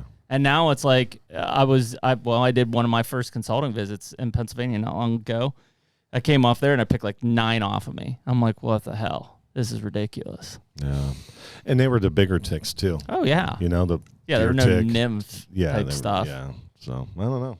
Crazy. Yeah. It's not safe. Virginia is a hotbed, though. Like I said, that's where I got mine. And I remember every day coming out of those woods, I was picking 10, 12 off of me. Like, it was gnarly thick with them. Because if it's not the deer tick, it's the black-legged, and then you got the Lone Star, and then now you got this new Asian. Do we know which is, like, what delivers what? Do we know? Yeah, there is something out there. But Lone Star, I know, is Alpha Gal, but beyond that, I don't Lone Star is Alpha Gal? I think the black-legged, some tick people right now are losing their There's no tick people. The tick people. Yeah, the tick people. Yeah, I've seen the comments on your guys' thing. It's brutal fans, man. You got a brutal following. Well, we tee them up for it. Let's come back to that. I want to follow up on that. Have you guys seen have you noticed less ticks as you've been burning at your place down there? Like, do you think that? I mean, no. Yes and no. Like immediately after, obviously. Yeah. But like if you own 100 acres, you'd have to burn 100 acres. 100 acres. But even still, it's like if you burn a unit today, it's clean tomorrow. Sure. You're burning to attract wildlife, mainly deer. Which the are bringing biggest vector rabbits for ticks are deer and mice. Yeah. So that burn unit's going to attract those animals. So it's going to be clean immediately, but then the animals that you're burning for are going to move back into the unit and drop more ticks. But I mean, I think if you can't, I mean, it's going to help. What are the animals we want that eat ticks? Possums? Oh, that's birds. Yeah, they eat them, but that's not. They eat all your grouse eggs too. Yeah, that's right. Birds. Birds. Turkeys eat a bunch, I think. Turkeys eat a bunch. If you watch songbirds, if you watch them, chickens. Guinea fowl. Oh, guineas. For your yard anyway. Oh, yeah. Populate your property with guinea fowl. I would highly suggest getting guineas. It's going to be part of my management program from there. Guinea fowl for tick control. Exactly. Yeah, this is going to control tick population. It's going to increase the size of the antlers. Yeah. Tenfold. For sure. That'll do it. What was that clip? Do you remember what they clip of? No. I forget. Do you remember the clip? Oh, no. It was when I was talking about my son being 23. Oh, that's right. You're like, are you having fun? Yeah. When he was younger, not in his early 20s. What was the feedback on that? I don't remember. It was just funny. I was laughing because that stuff it bounces off. Oh, is that the one where you guys were sitting in the blind and you're like, we don't enjoy that? Was the anymore? clip? Yeah. And then there was a bunch of people like, oh yeah, because that's how they do it, and so they're like, well, it is cool because I do it. Yeah. I was reading that, and it's like you never read the comments. Oh, I love reading the comments. Well, I thought. I have to. With him. Cody's taught me how to have thick skin. Before him, I would have searched that guy out. Do you make comments? Do you reply? I never comment. No, see, I like to. It depends. Oh no! Sometimes I like a good online scrap for sure. I like to reply back, and then I have it marked as like once I reply, I don't see him again. So then I always get the last word in my. So the best was last year. Drury's did a control burn. Yeah. And, Cody and I, we always, we talked about it on your podcast last time, never ring it. Yeah, don't ring it. Yeah, well, they just, for filming purposes or whatever. So that way animals can get out. They rung it. So Cody gets on there and goes, he must have had a little bit of the cocktail and says, Ring of fire, Johnny Cash. What are you doing? Don't do that. What are you doing? Yeah, and he's like, you never go full retard. Dude. That's exactly what he did. That's exactly what he did. That's exactly what he did. He went full retard, dude. Yeah. It was like 200 comments for like 3 weeks. Oh, yeah. Just like, what do you know? See, hopefully he hit a telephone pole on the way home. I mean, it was like the Drury's have a big following, right? Yeah. And you just everything beat in their cup. Yeah. Here's the way I think about it, though. Like, all those comments, even on that clip or these other clips, like, what's changed? Like, is something different now because that happened, or like? That's good. So to me, and maybe I don't know if this is correct or not, but like in the way that my mind works, I'm like, things that happen on the internet, like especially comments on podcasts, I'm like, that's not real. Like that's not. It changes nothing about it. It changes nothing. You don't know context. You don't know where the person is, where they are mentally. That's why nobody likes us on TikTok, because it's all out of context. Yeah. See, I don't even have TikTok. I don't either. I don't either. Like if people are saying bad stuff, I don't know. I don't read them anymore, but I know that they say bad stuff about us. Oh yeah. Yeah. People say But that you know what? But the thing is those same people that I was reading some of those. It's like, then why are you? If you're so passionate about what they're saying, because I went and looked at other stuff as well. But you're listening every week. That's what we love. You can't get enough of it. We're like crack. Yeah. We're like snuff. Right. It's hard to quit. I hate you. Come back to us, Sarah. Can't. Come on. I swear to God. What's cancer? I know, right? We'll be there. God. Together. My wife will be fine without me. I think they threw all the cancer out when they took your gallbladder anyways. So right? About it. Oh, man. No, it is. It's funny. But the tick thing is a big deal. And I remember it probably was the Rocky Mountain Spotted Fever one. It could have been the malaria one too. That's kind of a serious deal as well. Yeah. It was, yeah.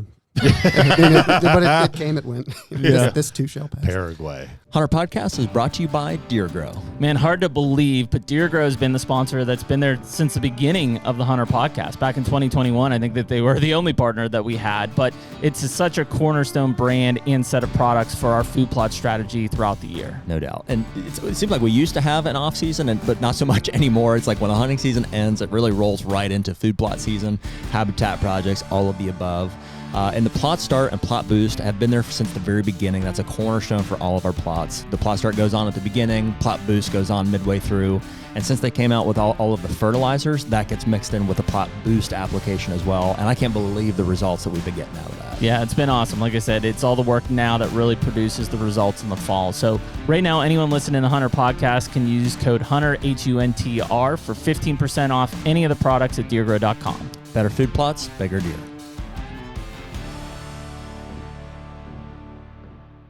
Well, so Cody, are you still filming? You said for the guy in Los Angeles. Is that like a full-time gig for you then? Or? I mean, similar to what it was for Jim. Like, what do you do on a day-to-day basis? Do you not a bucket? Truly, go film grouse. Yeah. It's like I'm listening for. We know too much about Erica, not enough about you. I know, right? Like, keep it that way. No. Well, I mean, I freelance doing photography, and so when I'm not traveling filming, I've got videos to edit from hunts I filmed 3 or 4 years ago. So you're editing too. Yeah. For that gentleman? For that gentleman, yeah. And then I pick up other jobs. Like I did some stuff here and there for the Cabela's a couple years ago. Dan had a show. He still has a show, Hard Truths of Conservation or something. Did some stuff through the foundation. Started to do a lot of real estate photography and video close to home, which is easy. So photography and videography is your gig. That's how you make money. For sure. Yeah. Okay. Yeah. However, I was going to say by however it takes, but I mean, you know what I mean. Yep. Nope. That makes sense. Mainly outdoor stuff. Yeah. Hunting, conservation. Corner of Clifton Fork. Yep. Are you? Sorry, I'm still digging. Are you? I don't see a wedding ring. You're not married. No. You have a girlfriend or anything? Free as a bird. Yeah. How old are you? 36. Yeah. Right on. Yeah. People go look at you and say, "You don't wear a wedding ring either." Where to go? Yeah. See, I never wore mine for a long time. Yeah. Because it's just. Yeah. Clunky. Yeah. In the way. And everything. And yeah. Getting caught and stuff like that. Yeah. And equipment.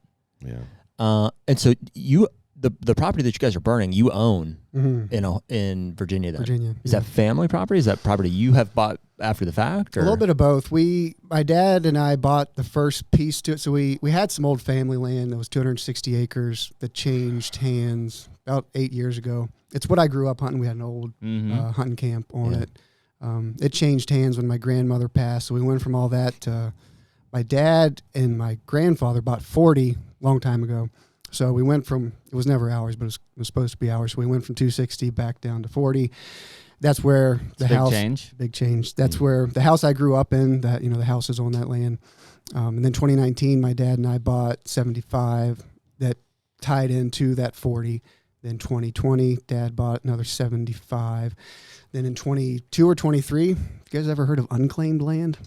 No. It exists. Heard of stolen land. Well, I mean, there was some unclaimed land. We had some surveying done as Can't part trespass on stolen land. As part of the land, as part of the land we were buying, we had some surveying done. The surveyor found 40 acres that we thought belonged to you. You thought it belonged to Jeremy. Jeremy thought it belonged to nobody. Hey, good news. Well, we found some land. It was unclaimed land. Wow. Adjacent to you? Adjacent to us. Wow. So you have to pay some legal fees, but it was like 40 acres we got for $8 grand. Awesome. Holy cow. And apparently that happens a lot. There's a lot of unclaimed land sitting out there just because of back in the day, surveyors. Not anymore. Everybody just claimed it. Yeah, surveys were a big oak tree on the corner next to the rock with the fence line. So you have to go and find gaps, basically, in deed descriptions to find it. I mean, it exists. When we went to the attorney to do due process, like, he wasn't surprised. Yeah. Like, this is a thing. I believe it, man. I mean, like, even that property I have in Kentucky, this deed is still very much this tree to this rock to this fence post type of thing from who knows how long ago. And it's like, when I was about to buy it, I was like, hey, I need to get a survey on this. So I contacted 3 or 4 surveyors. Lowest quote was $28,000. And I'm like, nope, I'll buy it as is. Yeah. Right. Wow. And so, like, that's how the deed is. That's how it reads. And, like, even since I've been pulling old deeds, like, clear back into the 1800s to try to figure out who owned this and, like, is this my corner or is this my corner? And, like, it's a mess. Mistakes happen all the time. Oh, yeah. Attorneys are, you know what I mean? It's not like it's one cohesive institution that does especially this way back when. And my dad's gone through a lot with surveyors in this new land, and he bought 120 2 years ago to get us to where we are now, which is 330. But then again, I mean, it's multiple tax maps for different parts. It's a mess. But whoever, when my time comes, whether my nephew or if I have a kid or whoever takes it, will be very thankful for all the due diligence my dad put it has all done, together, because it is one big continuous piece. Everything has been surveyed. It's officially official. Yeah, that's awesome. We like to call it the Altizer land grab. That's what we're doing. Very nice. Very nice. What is your dad's motivation for buying that ground? Is he a hunter, or is he just a... Yeah, he grew up hunting. He's who introduced me to the outdoors. And it's, I mean, more legacy, because he's 65. He still gets out and cuts and burns and hunts and does everything with me. But it's to leave, me, my brother, family. It's I think a legacy. I'm a couple of years behind you. I'm 33, and my dad just turned 60 or 61 or something like that. But starting to slow down a little bit.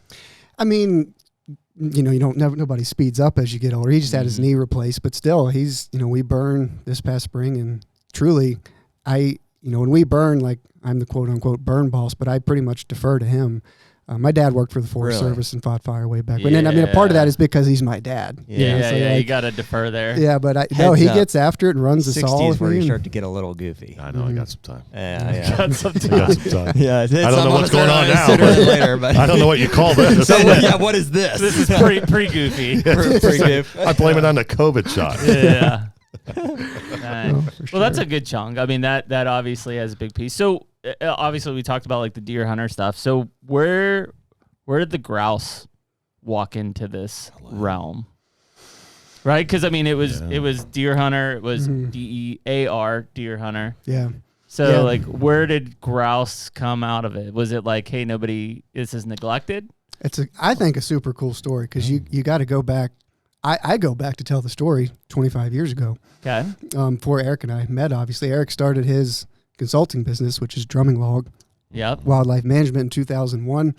I tell the story, back at that old hunting camp, we used to have an old hunting journal that my grandfather's hunting buddy, my dad would keep. I mean, this is late 70s, early 80s.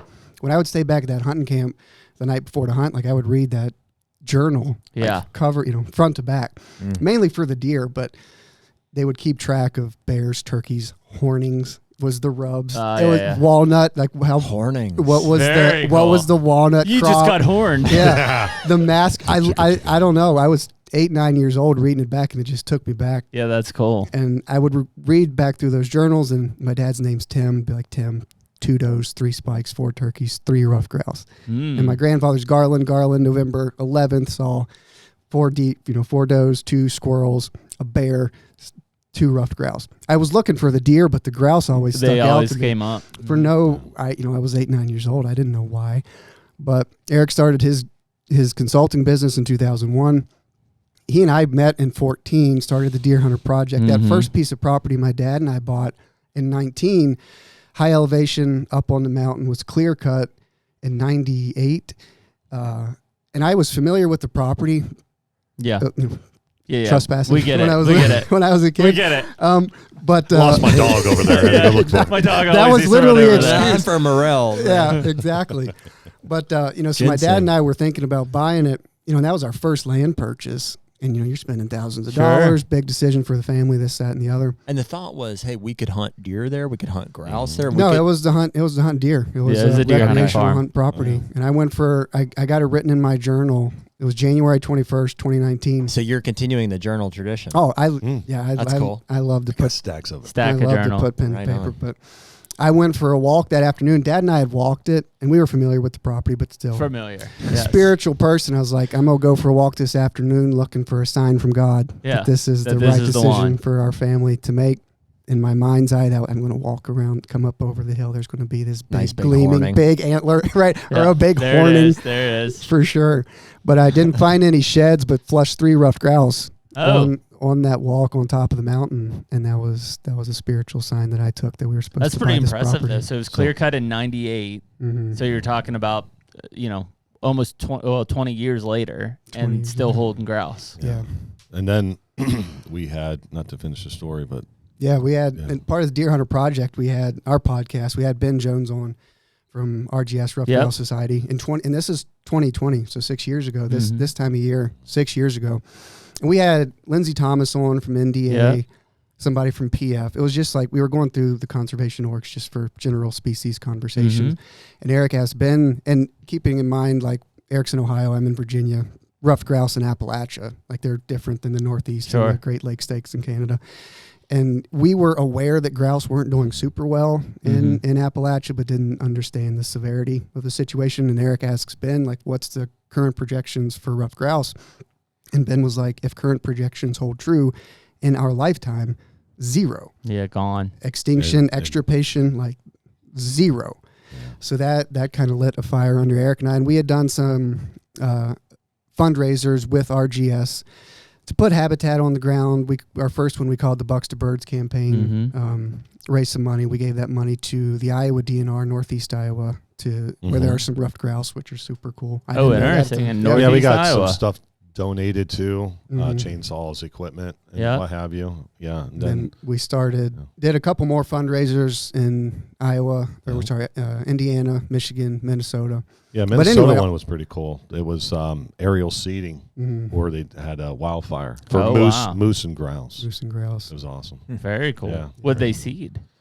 I forget. There was 2 tree species that they were. Probably aspen. Like an aspen, Yeah, and there was a shrub type thing too.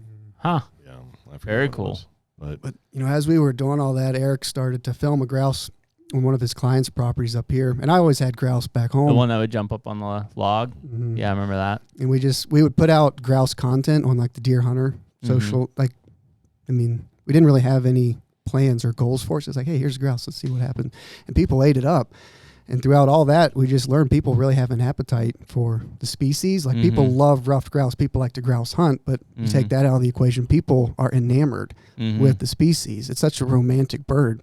You take the hunting, adding hunting to the equation, it magnifies that. But just take hunting out of it. People, you can't imagine a spring morning not hearing a grouse drum in Appalachia.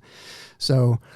It's difficult anymore, man. Like, I remember growing up turkey hunting and stuff. It was like, there's nothing to hear I don't know, 5, 6, 7 different birds on drumming logs. You'd hear stories of the turkey hunters when we talk to people, like they'd cuss a grouse because you'd hear so many grouse drumming, you couldn't locate a turkey You gobble. just took it for granted at that time. Yeah. But it was funny to wrap up the story is, you got drumming log, all this grouse stuff, and I remember, not to get into much of our personal stuff, but I remember there was a time of like, Deer Hunter Project, man, let's make this thing rock. And then it was just like, what are we doing? Yeah. Like, what is this? And we kind of just took a break, and it's like, it's everything was just pointing grouse. Well, where did drumming log come from for your side? It's funny. It was in college, and the wildlife management class, we went up behind the dorm and did a bunch of cutting. We were creating drumming log sites. And I remember it was like running late, and I was like, is that in Athens? Yeah. Just north of it there. Mm-hmm. And I had to write a paper, business. You had to create a business. Yep. Write a paper. And of course, I waited to the last minute, and I remember going up. No. Yeah, I remember going up behind the dorms, and I sat on the drumming log that I actually put down.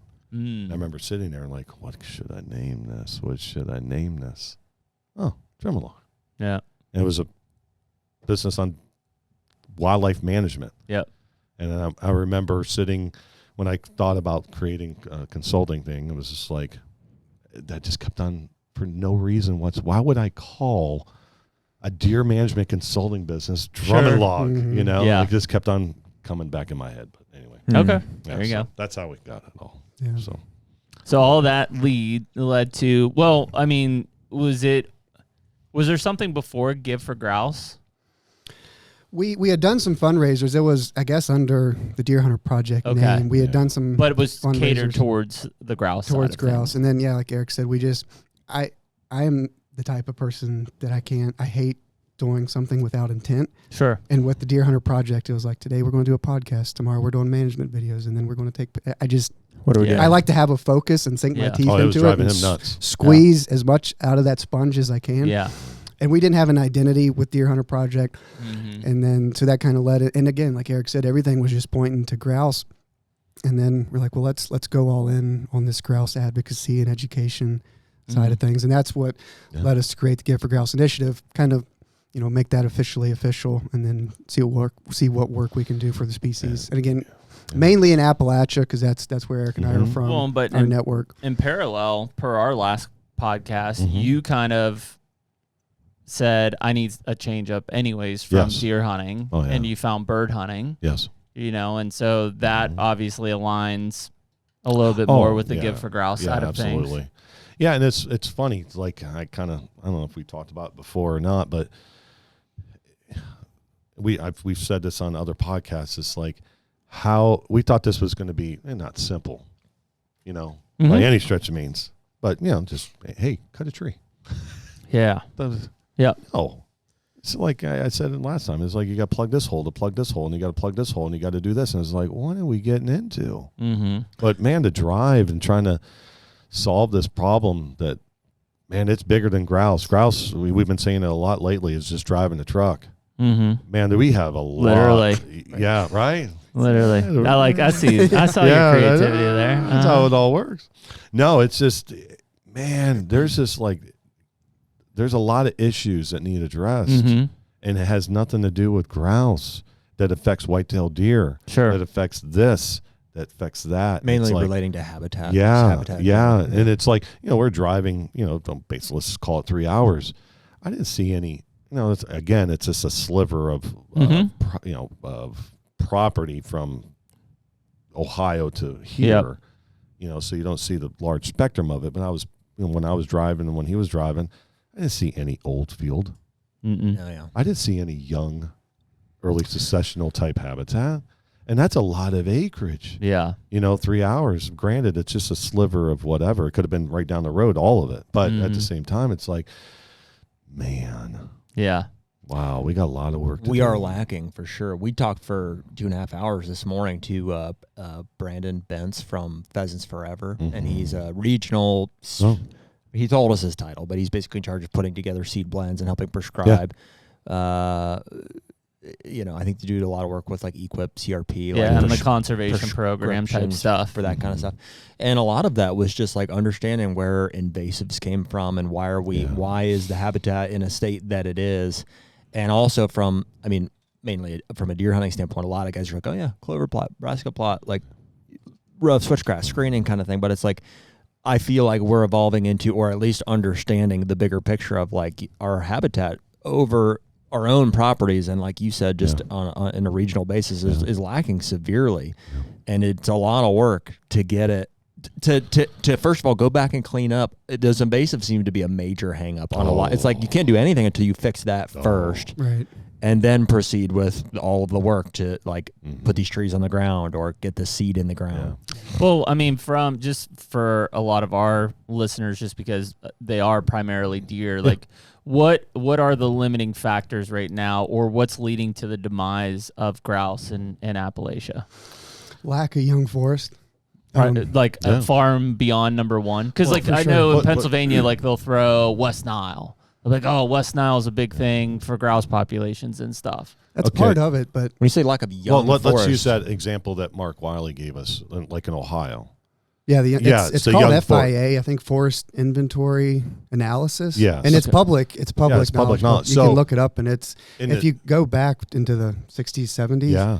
I think Ohio was 8 million acres. It was 8 million acres of young forest, and if you go to the most recent data was a few years ago. I mean, is young forest a couple million mainly produced by clear cuts? Yeah, cuts and reverting. So in the 60s, there was, I think, 8 million acres of wooded. Okay? In Ohio? Yes. Uh-huh. No. Young forest. Yeah. It was 7 million acres difference between young forest and forest. It was right. Okay, it was like this. So you had the 60s and 70s, you had farms reverting. Yep. Okay. You had cutting. Yep. Okay. So today, the difference was like this. Yep. Very close. Now it is, I think there's 800,000 acres in Ohio. That was in 2000. It wasn't recent. So it's probably even worse. 800,000 acres of young forest versus 8 million acres of forest. Wow. Where's the grouse? Where's this songbird? And what's happened to the difference? Most of that's developed into mature timber? Mature timber. Now, I could show you a map, and I'll show it to you when we're finished, like Coshocton County, for example. It's the difference between the 80s and now versus it was open. Let me ask you this. Yeah. Do we have more timber in Ohio now than we did back then? Yes. Interesting, because that's different from most agricultural more states, trees, right? Oh yeah, more trees. So what's the prescription? Like, we need to clear cut more trees? Or forest management. Forest management. Clear cut is a strong word. But just like heavy TSI. Heavy, I mean, you got to open up canopy. It's a little bit more than just even timber, because timber stand improvement. Is that not happening, though? Like, so outside looking in, uneducated, we hear a lot of timber stands getting just raped, essentially, by, is that? Or have been in the past. So that's the problem, Laura. It's like, we're right where you are. Like, we just have to promote it. No, you have tariffs. You have mills going under. Yeah. You have the timber market's trash right now. So it's the forestry industry that is a major forest problem. Product. If you want to break it down, the forest product market, because I mean you're right. Like, you hear in our sector people talking about TSI, and I'm working on my property, and that's fine. But for a species like grouse, it's got to be landscape level. Yeah. And you can't move wood and put habitat on the ground landscape scale if there's not a market for it. Well, it's something simple like this, and I'm not throwing this company under the bus, but like the millennial generations, the biggest generation in this country, it's bigger than the baby boomers. Where do you buy your furniture? Yeah, IKEA. Amazon. Yeah. You think that wood is from the United States? No. Hardly, if any, right? Yeah. I just talked on my butt right there. I don't know, I would assume you're right. I would assume, right? So the convenience of that, look at that. Just even that alone. There was a mill, and I wish we would have brought some Noah Smith, Forester. It's called Speyside. They make bourbon barrels. Yeah. And it's they were the biggest buyer of white oak in the state of Virginia, and they shut down their cooperage in Southwest Virginia When? Like within the last month. I've heard of them. Yeah. I have a space side I know some mill people that were selling to them. about 10 minutes from my place. In 2020, like it was a big thing because people were drinking more. They had more time on their hands. They were doing more home improvement projects, but now we're drinking less. There's been some of us are. There's been other things too on the bourbon market. Just because I'm a Kentucky guy, at least on this, is that there's been some in-state incentives for buying white oak primarily from the state of Kentucky. Mm-hmm. Historically, Missouri and Virginia have been the two greatest white oak producers for bourbon barrels. Didn't a lot of your stuff from Ohio go to barrels or no? Yeah, that's some of the Ohio part. Yeah, from like Chillicothe, South, and all logs. that stuff. Yep. Yeah. Did yours go to barrels? Not a lot. A decent amount. I know some. But he just kind of inferred where it went on different places and stuff. But it was barrels or no? Look at some of it was interesting. But look like at the amount your of veneer logs, probably like your top. Sorry. Yeah. No, you're fine. Didn't mean to my talk show while you right interrupted. Frankly, I cut during the right time. Like white oak and everything was peaking when I got my cut done in southern Ohio. Yeah. But look at the amount of acreage that's lost now to habitat. Yeah. There's a mill in West Virginia. What was there? 7 mills this company owned that completely went under. And it was like and do not quote me, it was like around 200,000 acres a year. Wow. Does that sound Sounds right? It was something like that. A year of habitat. Like the mill that Cody's dad used to work at. I mean, it's 100 acres a day that's just to run that mill. That's habitat on the ground. Yeah. And when you're losing nobody's thinking about that. When you're losing those mills and you're losing all that, the product. Yep. It's like it's all great. Let's say hypothetically we get everybody on board with grouse. Where do you put the product? Yeah. Like you can cut all day long. Yep. But where are you putting it? Which is going to drive the prices down because there's nowhere to put it. I think it was I don't know if it was Georgia or Alabama, but there was a big mill in the South, paper mill, that just went under as well. And, from a quail side at least, they're looking at that and they're thinking, it was substantial too. I don't know how many acres a day, but it was a large number. Yeah. Where I come from, we're spoiled rotten because our mill, it's hardwood pulp. Yeah. So it's not... You're not cutting high quality timber. Just cutting any timber. I joke sometimes you'll see a tandem trailer going down 64. It just looks like a load of sticks and branches. Which sometimes that's what it is. Yeah. But that's the market. And it's not a lot of money, but it's money for the landowner. It's money for the logger. It's feeding the mill, and back home because we have a market for pulp. Eric said they bring in on average 100 clear cut acres a day from an average distance of 100 miles. Wow, that's pulp. Again, that's not high quality timber. So you're putting habitat on the ground, landscape scale. We're good habitat. We're very, very fortunate to have that mill because we can put habitat on the ground at scale. Yeah, not just cutting little patch here, little patch there. Exactly. And for a species like grouse, you got habitat connectivity is huge. I got 330 acres. I can have phenomenal grouse habitat. But if it's in an island of poor habitat. Yeah. So if you go way back, I'd imagine grouse are have been here for a long time. Yeah, I assume predating timber mills. Yeah. Yes. Oh yeah, for sure. What was producing the habitat? Natural disasters and fire. It was, mainly prescribed fire. If you do some research, look into the passenger pigeons. Yeah. Biological clear cuts, and then awesome. On another level, Hurricane biological clear cuts. Yeah, they would consume it down. Miles. What would darken the sky of flocks? Fire. No, passenger pigeons. Their nesting sites would be for tens of miles. Big pigeon. And they would big giant pigeon. inundate the forest floor with droppings. Yeah, fertilize the forest floor. Which, affects the vegetation. Are these just like regular pigeons? Like no, they're big though. Yeah, big pigeons. Yeah, just these are not around anymore? No, they would break. Gone. They would land on trees and they would just destroy the tree, the amount of weight, and then you have the so it opened up the canopy. Oh, yeah, your passenger pigeon? Yeah. Yeah. It was the meat deforestation. Market. Yeah, the meat market destroyed the passenger pigeon and then the pillows. The meat market. Oh yeah, back in the day, late 1800s, early 1900s. What's the meat market have to do with the passenger pigeon? You ate the pigeons. Yeah, they shot the hell out of them.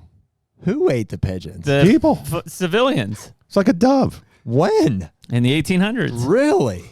What do you think they ate? Cattle. I don't know. There's a civil war. Deer, man. rabbits, anything. But I thought pigeons have always been known as like deer rats of the there were sky. not many No, deer the at rats that that we time, have, dude. yeah, no, the pet, rock doves, Yeah. is the correct thing of them, and That's what they're called, rock dove. Yeah, technically, rock doves. No. So these passenger pigeons don't exist anymore. No, No. they had them in I've Cincinnati never heard of Zoo. those. Yeah. They tried to. They had like the last Google bear, and there was a name. Yeah, there's a name. Cincinnati Zoo passenger pigeon. I think it was Cincinnati. Yeah. They tried to breed them. Extirpated. But yeah, so you had that. So Cody always brings up a really great point on this when we try to explain this, is that you do X cut. Yep. You don't get grouse. Mm-mm.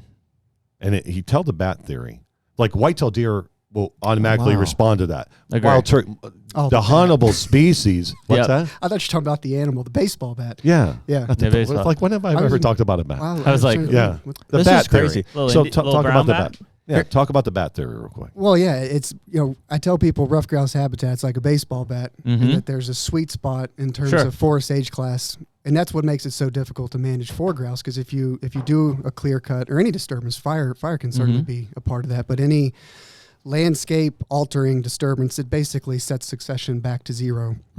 That biological clock starts to zero.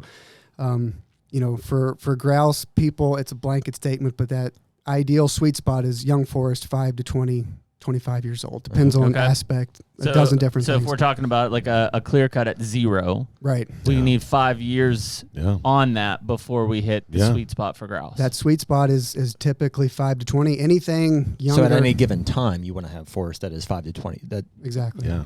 So that's like you try to do things on a rotation. Yep. But Patch. with that being said, how do you bring a species back onto the landscape that you have to do that under these environments? Yeah, because it's all politically and I mean, there was a driven. cut. There's just a cut. You don't have to say who or where, but there was a cut that got stopped because of the public outcry. There's a cut back home. A buddy of mine was telling me about they were cutting big timber, big acreage, and they had to pull out. The logger had to pull out because the local community was upset. They were cutting big trees. Poplars. I mean, dude, cutting trees is off of private property. Cutting trees is a very weird thing for people, and like even guilty of myself, right? Yeah. Like I did a pretty hard select cut in Ohio, and since then, and this is part of this, there's about 400 acres they've now chipped to the ground around me. So like I had a very hard select cut on 230, and now you've got 400 acres chipped to the ground. So again, to your point, it's 5-6 years, but like, could there be grouse there in 6-7 years? Maybe. Yeah, hopefully. But going back to the cut is like when I was walking through some places, like we're coming through and they're like, hey, we're cutting this, and then there's this giant red oak, right? And it's like, who knows? The tree's been there 100+ years, right? And I was like, what's a tree like that bring? They're like, I don't know, $400 or $500. I'm like, don't cut that one. And it's just because I'm looking at it, I'm like, it's 100. Well, the tree could have been there during the Civil War. Or who knows? Like, I don't know. And you probably don't need to, right? Like trees like that, like no, you don't. But I'm just saying, like, you need like an emotional trees pull, and stuff left. Like, yeah, don't cut it. It's not everybody worth anything. sees a big tree. Like I saw that one red oak, right? And I say everybody, I'm meaning like the outside people who don't understand wildlife habitat. Wow, dude, my mom looks at our trees like on parts of our property she's never even been to. And exactly. She's like, oh, the trees, and I'm like, you understand, like they'll grow back, like they're worth the something now, and the fastest renewable resource that we have. Yeah, I was like, the best thing we can do is cut them. Yeah, so landscape level, that message has been, distorted. I mean, I was talking to a gentleman Same with fire. in December. I was talking to a gentleman in December, and he's like, Eric, how do you plan on solving this? Because no one has a connection with rough grouse. I'm like, you're absolutely right, because who does? Yeah. So how do you move the needle? But I was telling him, like, it's not about the rough grouse. Again, they're driving the truck. That's the vehicle. It's the vehicle. It's forest ecology. Mm-hmm. We can really move the needle when we start talking about how to manage our forest correctly.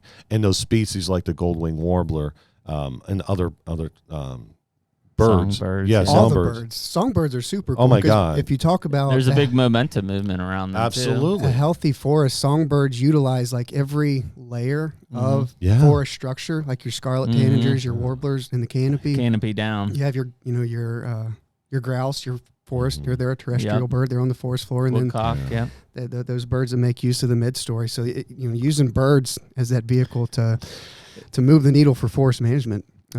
Is it weird that I've seen more woodcock than I've seen rough grouse lately? Well, number one, they're migratory, as you know. Mm-hmm. So yeah, the woodcock is man. I tell you what, it's some areas it's down, some areas it's up. I feel it's up. Because that's always been for me a good indicator of habitat. Oh, right? Absolutely. You see, you flush a woodcock and you're like, oh, this is a good habitat. Yeah, and that's the problem. One's migratory, the other one isn't. Right.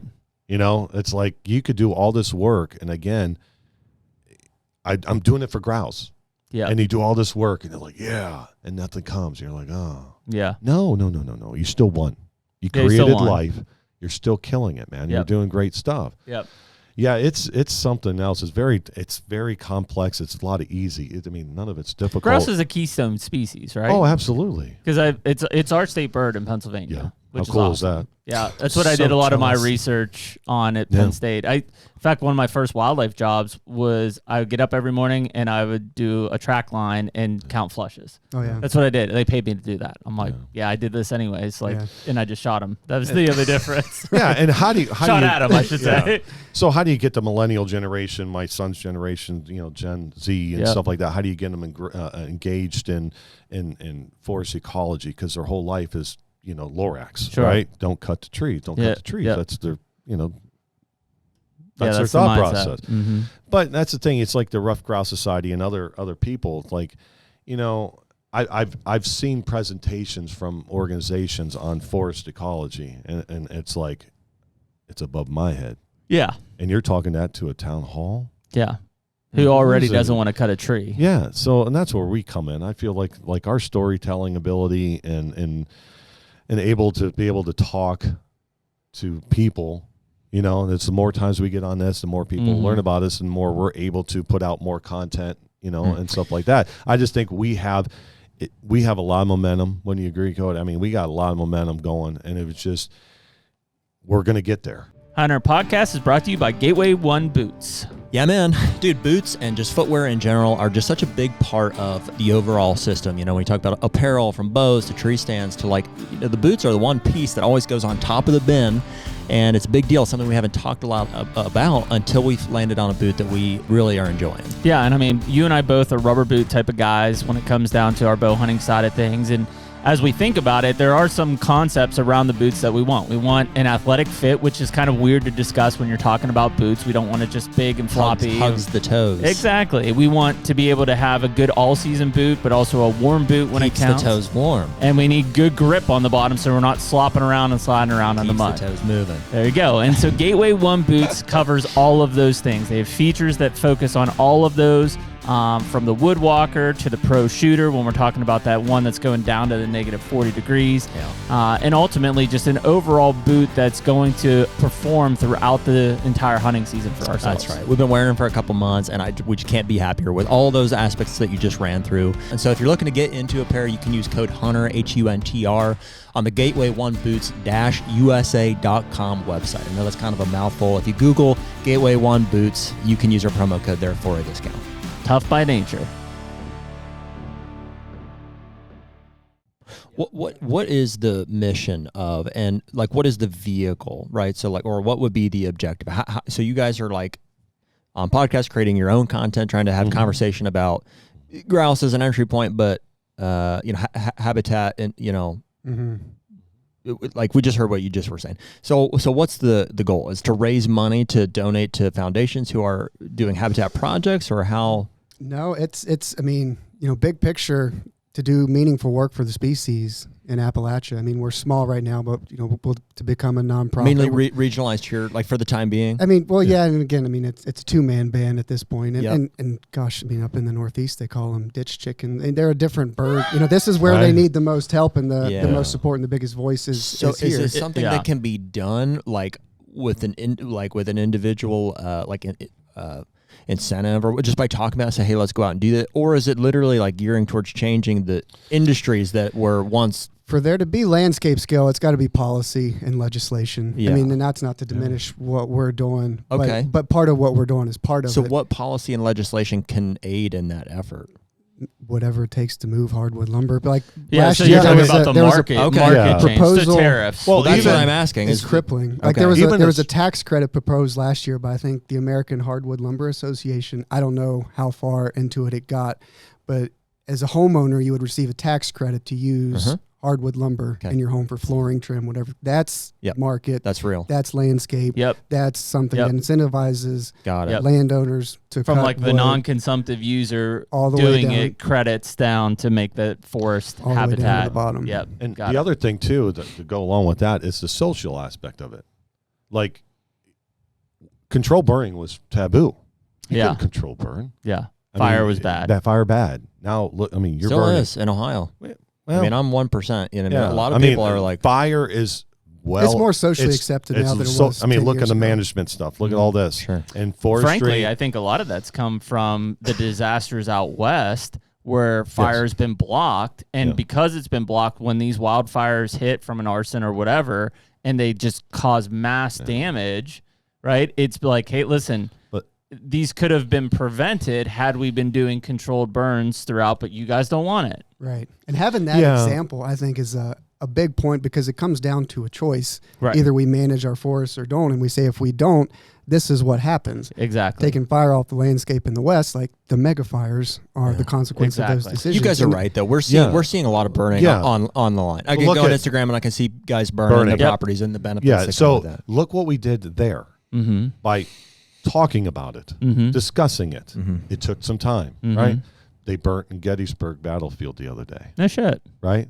I mean, and that was like nobody batted an eye. Yeah. I mean, you wouldn't be able to, you know? Yeah. So it's the same thing with forest ecology. It's like you have people talking about it. Are they right? Are they the right people? I'm not saying we are, but at the same time, it's like, how is it delivered? You know, are you talking to the 70-year-old or are you talking to the 40 or 30-year-old? You know, you got to talk their language. You know, you got to educate them. They're the future. Yeah. I mean, do you think there's been some bad raps around the logging industry in general? Like we've heard it just even from our own group, definitely is. where people have just gone in, they've done, you know, piss poor cuts and or they've screwed the land, or they're like, hey, we'll give you $50,000. They're like, oh, well, it's great. Meanwhile, it was worth substantially more. There's definitely a stigma with it, and a lot of it goes back to, like Eric said, the delivery and the messaging. Yep. Because a lot of people associate logging. They hear the word logging and they think of resource exploitation. Absolutely. We hear the word logging, we think. I mean, we see how, you know, the boxes it checks in terms of wildlife habitat, rural economy stimulation, everything that goes, you know, everything that goes along with it. So that just goes back to educating, like fire. I mean, if you were to say prescribed fire 10 years ago, people see fire laddering up trees, you know, but now it's more socially accepted. So that the delivery part of it is a big thing. But I mean, for sure, there are greedy foresters, there are sloppy loggers, but people, they use that as a point against our argument to counter it, which makes sense. How do you combat that? Well, here's the thing. Well, here's the thing. Negative to your guys' mission is sloppy loggers. Well, pick an industry or a profession where that's there's not always the case. sloppy. But timber's up there. Yeah, a lot of people perceive loggers negatively. But here's the thing that what's like there.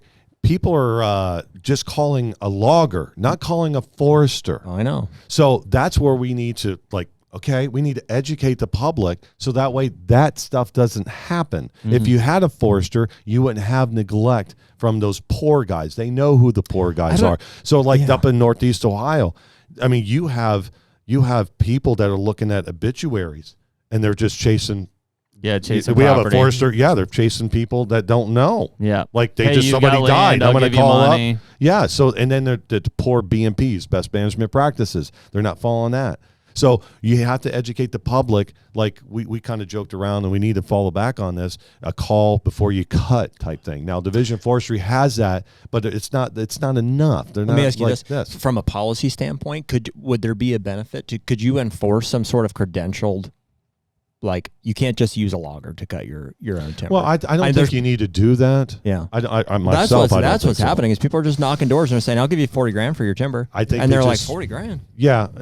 I don't think you need to regulate that myself. I say it now, but I think it's just educating the public. Like I think a call before you cut campaign and doing it right would really move that needle in correcting those bad images, because it was high grade. A lot of high grading back in the 80s and 90s and even in 2000s. A lot of high grading. Well, that's why it's so hard to find a good place. Yes. But I mean, even in that, like, let's say the guy does knock on the door and says, hey, I'll pay for it, and maybe he is screwing over the landowner.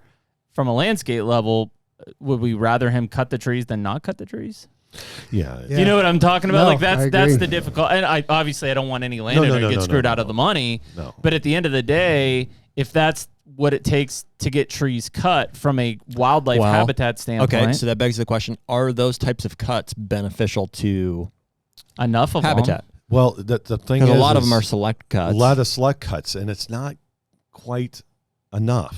Not hard enough? Not hard enough. Yeah. It's not a hard enough cut. And that's where Cody, the pulp mills, so you can do some chip, you can chip cut. You can do, I have a complete brain fart of types of cuts for some reason.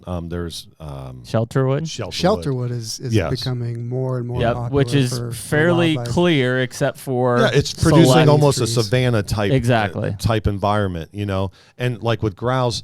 I mean, if you have large scales of it, you can get away with this. But if you just have the property you were showing me today, those cuts, and you had a tree here, those are raptor roosters. Yeah, they're and just going to pick them off. It's nitpicking, yes, but we'll take what we can get.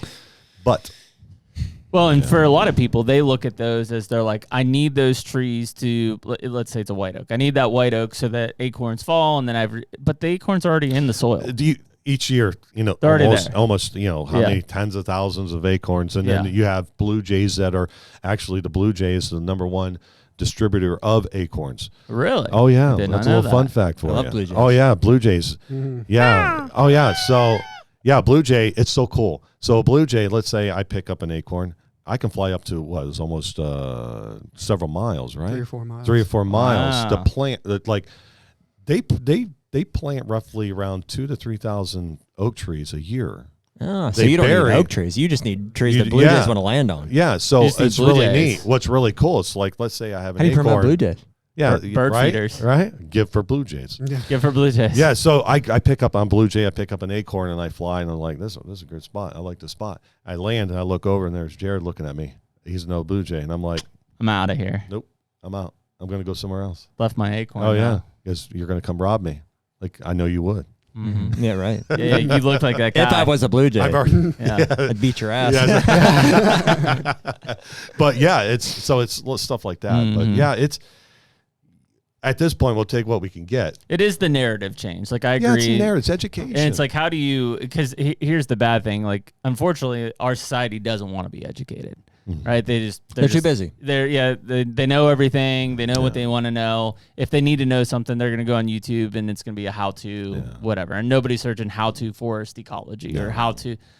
I think it really becomes the side of things from you kind of have to take the other side of the leaf, which is economy stimulation.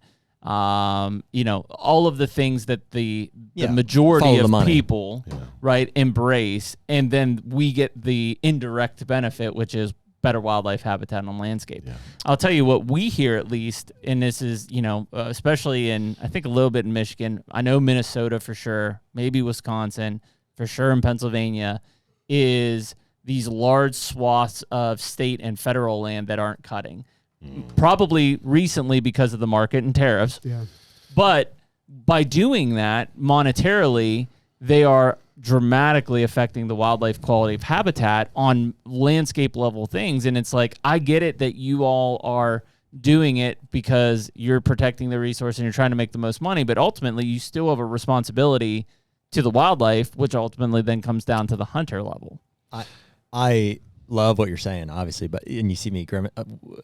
You just follow the money. You know what I mean? I know, but you have to, as a businessman myself, right? Like you got to find a way to incentivize people financially to take care of their forest. Like if I'm the Department of Conservation and Natural Resources in the state of Pennsylvania, I manage all of the state forest, right? I'm not cutting right now because the money isn't good in the timber market.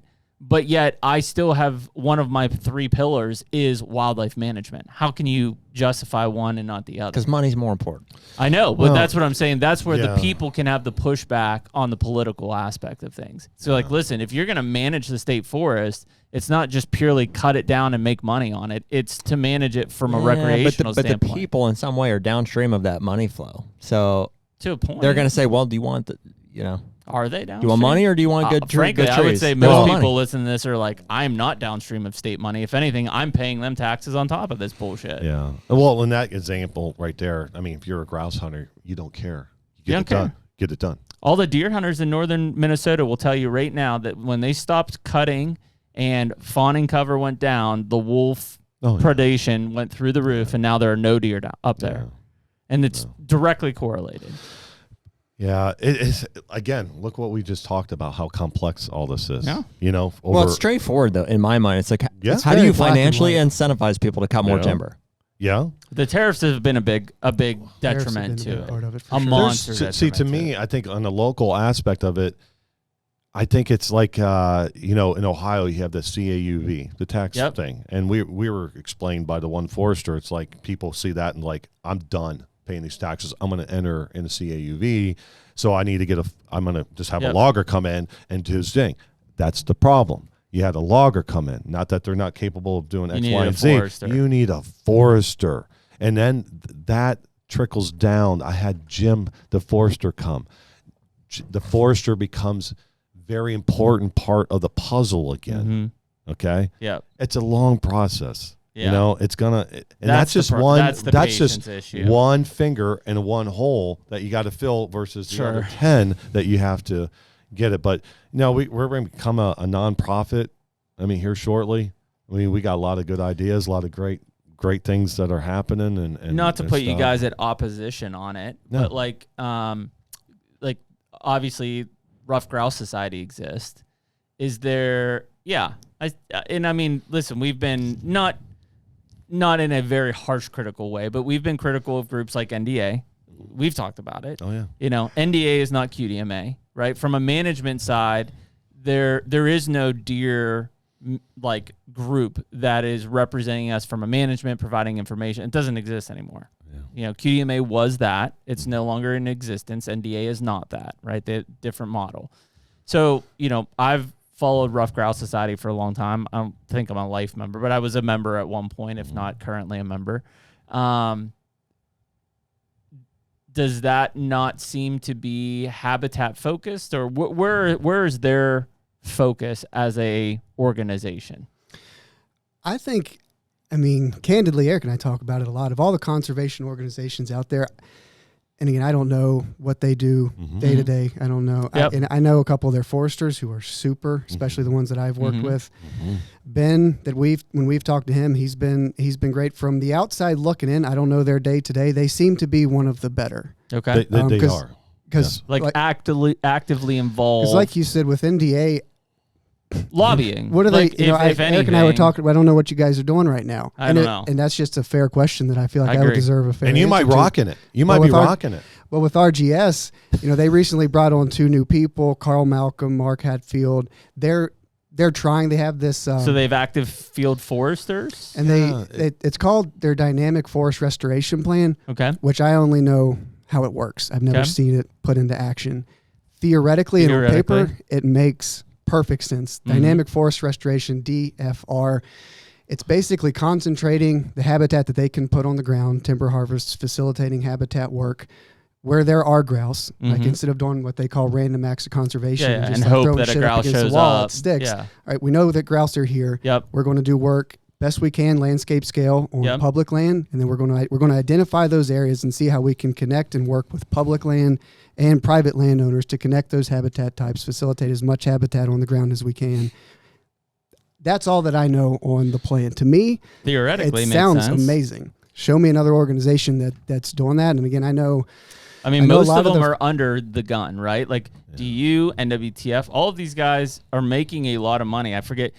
I think DU's bringing in $58 million a year, the last report that I saw. Yeah. Mm-hmm. And there's a lot of questions of like, where's the money going? NWTF's probably number one right now under the gun of like, where are the monies flowing to? I think conservation I tell Eric, it's a thankless job because you're never going to please anybody. No. For RGS, if we cut 100,000 acres over here, Eric's going to wonder, why didn't you cut 100,000 acres over there? I don't know. Yeah. I think I see the work that one of the RGS foresters does back home. I mean, they do a lot of invasive species control. They're a part of the national forest where they're cutting back home. I mean, it's pulpwood. It's way back in the mountains. It doesn't make sense. The margins already, especially now with fuel prices, are already razor thin. So they'll throw a couple extra bucks to a load of pulpwood to incentivize the logger to do it. Beyond that, I can't speak to too much of what they do. I mean, isn't a bad thing. I mean, that's what I was going to say from an incentive standpoint. It's like, whether that's to the landowner to be a little bit more aggressive on a select cut and or have somebody come in that knows what they're doing to provide input of like, hey, we should cut these trees or do that.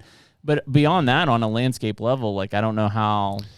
Like, there's a lot of fundraising going on, I guess is what I'm saying. And that's always been my question, too. It's like, I see the habitat work that all the conservation groups are doing, but then even still, it's like, if I'm giving you membership dollars and you guys are doing all these fundraisers, show me where it's going. And I think that's public knowledge. That's been the call, I think, for a lot of them. NWTF, like I said, is under the gun for that. Yeah, it's like RGS, and again, it goes back to way back when where I want to fight somebody before, and then he calms me down. When we talk about RGS, it's almost like that scenario. I get frustrated with them. I'll be honest. It has nothing against them. But then when Cody and I talk about it amongst ourselves, the habitat that is being put on the ground, the problem is it's like they're not sharing it. Not like letting people know about it? Not letting people know about it. So it's like we heard some numbers from Mark Hatfield, which is our executive conservation person. Wouldn't that be super easy? Like, you guys could even do it. You could promote what they're doing. Are they scared of putting those numbers out? Like, they're thinking people are going to rage back on them because they've cut timber? Like, because there is still a fair, like, to your education. You guys should go film a hunt on one of them. I said you guys should go film a hunt on one of them. Yeah, right. There's still a feeling in the grand scheme of things, probably even within the hunting community, of like cutting trees bad type thing. And that's probably even from our generation growing up. Like when you saw a group of loggers moving in to cut like clear cut an area and stuff, you're like, cutting all these trees out of here. All the acorns are gone now. Whatever. Yeah. No, I just think, like, again, organizations like Rough Grouse Society, we heard the numbers the other day again, and it was like,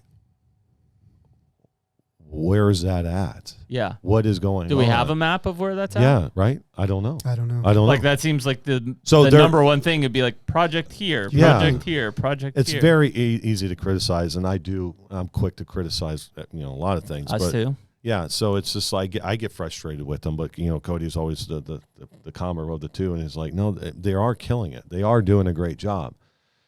It's just like where we are with them, it's like what we can bring. It's just a whole different ball game. They're just piss poor at communications. Yeah. Well, that's part what of it sounds too. like. Truly, and I mean, if they are doing that, I always try to play devil's advocate. In their defense, they only have so many people, so many resources. Yeah, it's not NWTF. We've tried to. No, I get that. We tried to fill that void for them, but that's not a turkey. No. That's definitely an area of improvement for them, I would suggest for sure. But that's largely what Eric and I exist to do, because we're not as big as they are. We can't buy, we can't facilitate timber sales. Well, is it not a or would it not be a joint, like a mutual benefit to something like an NWTF or an NDA? Yeah, but those they don't play in the sandbox the same way, because they look at competing for memberships and competing for donations. All of the nonprofits. That's how they've always been. But just looking at the habitat work, it would absolutely. Done, like, dude, if you're making better nesting habitat for rough grouse, you're making better nesting habitat for turkey. So you're making better deer. Oh, trust me, we're just as stumped as you. Yeah. You are, for sure. Well, what I'm just saying Figure is, it out for us. It sounds like there's lots of money potentially on the board there to influence projects like that. Have the NWTF, because you mentioned them, did they produce a statement to say here's where it's going? Yeah, but it's not good enough. Like the membership is still pretty riled up about it. They think a lot of it's going to salaries and incentivized other programs, and there's probably some stuff going to state research, but not enough. Like again, that was a criticism I heard. Not nearly as much as grouse, but if you look at the turkey populations in a lot of states, particularly in the Midwest, there's declining populations. Yeah. The question is why? Is it agriculture wiping out fence rows? Is it because of herbicides and insecticides and pesticides affecting? We don't know. Yeah. But that's a call out to say, okay, are we putting research dollars to this? Are we doing it? And it's kind of crickets. Yeah, but the thing with the RGS is like they are the voice for the species. That's it. That they have nothing else. Yeah. A whitetail deer has NDA, Whitetails Unlimited, and whatever, waterfowl. You got, that's right. Yeah, right. They're fucked. Yeah. Waterfowl's got Delta waterfowl. Yep. You got California waterfowl. You got all these other things, and quail and pheasants forever. Pheasant forever are incredible unity, and you have grouse, and it's a little small place in Pennsylvania.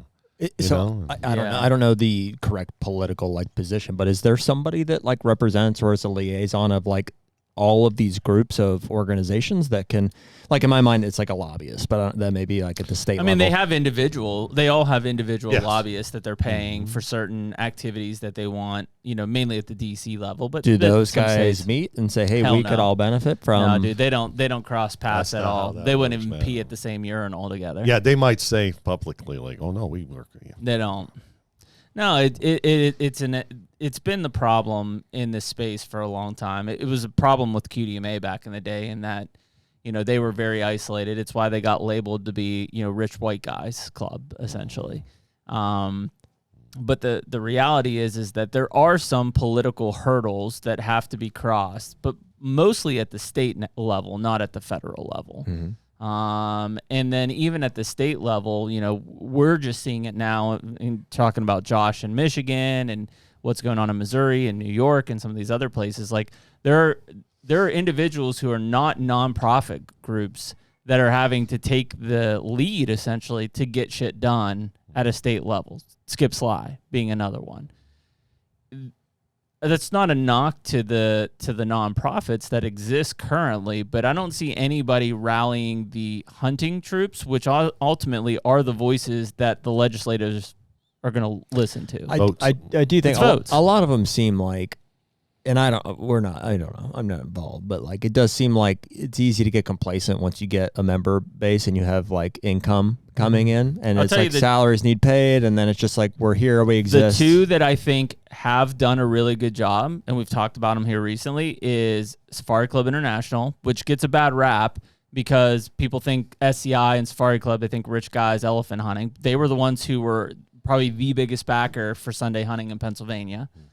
They've done a number of really, really big things in other states. They are well off enough that they don't take credit for it.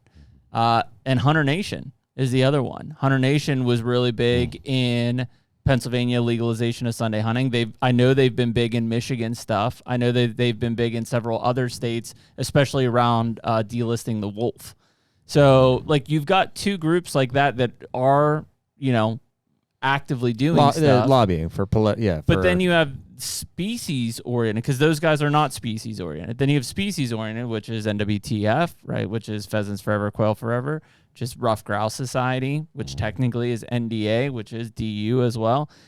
And you look at those guys, and I'm like, some of those guys are making a lot of money, and they are doing stuff, but it's some of those species are struggling worse now, and they're probably making more money than they were 15 years ago. Yeah, and it's what's frustrating is if you had them on, or not even on, but just a closed meeting. Yeah. Where everyone could just talk freely. Round table. Just round table, nothing's recorded, nothing's, I'll deny saying it. Mm-hmm. Conversations, Yeah, Epstein felt like. Yeah, right? Yeah. They would tell you that they don't see it that way. And this is what we're doing. It's then say it. Yeah. do it. There's for sure, and we see this even at the commission level in the state side of things. There is, and I get it. There's a protection of number one, right? If it's your job and you've got kids and you got to put a roof over your head, I get it. There's also just a power and ego aspect of things where they know if they say what needs to be said, 9 times out of 10, it will lead to them getting ousted, right? They're out of their position of power, per se, even if it might be the right thing. And that's the problem. It's like you were put in that position to be comfortable. Yeah, but you were put in that position to represent the resource and to do what was best for the resource. And at the end of the day, you're just worried about your own political power and ego. Yeah, it's just wildlife is at a crossroads. It's at whatever adage you want. I mean, wildlife's future is not. We talked about it the other day. Give me a species 20 years ago that's better off. It's just where or when are we going to start fighting, and when are we going to start speaking up about everything, like the rough grouse? We can solve this. We can solve this. Mm-hmm. It's just you have to accept the truth. Yeah. Of why or how we get that done.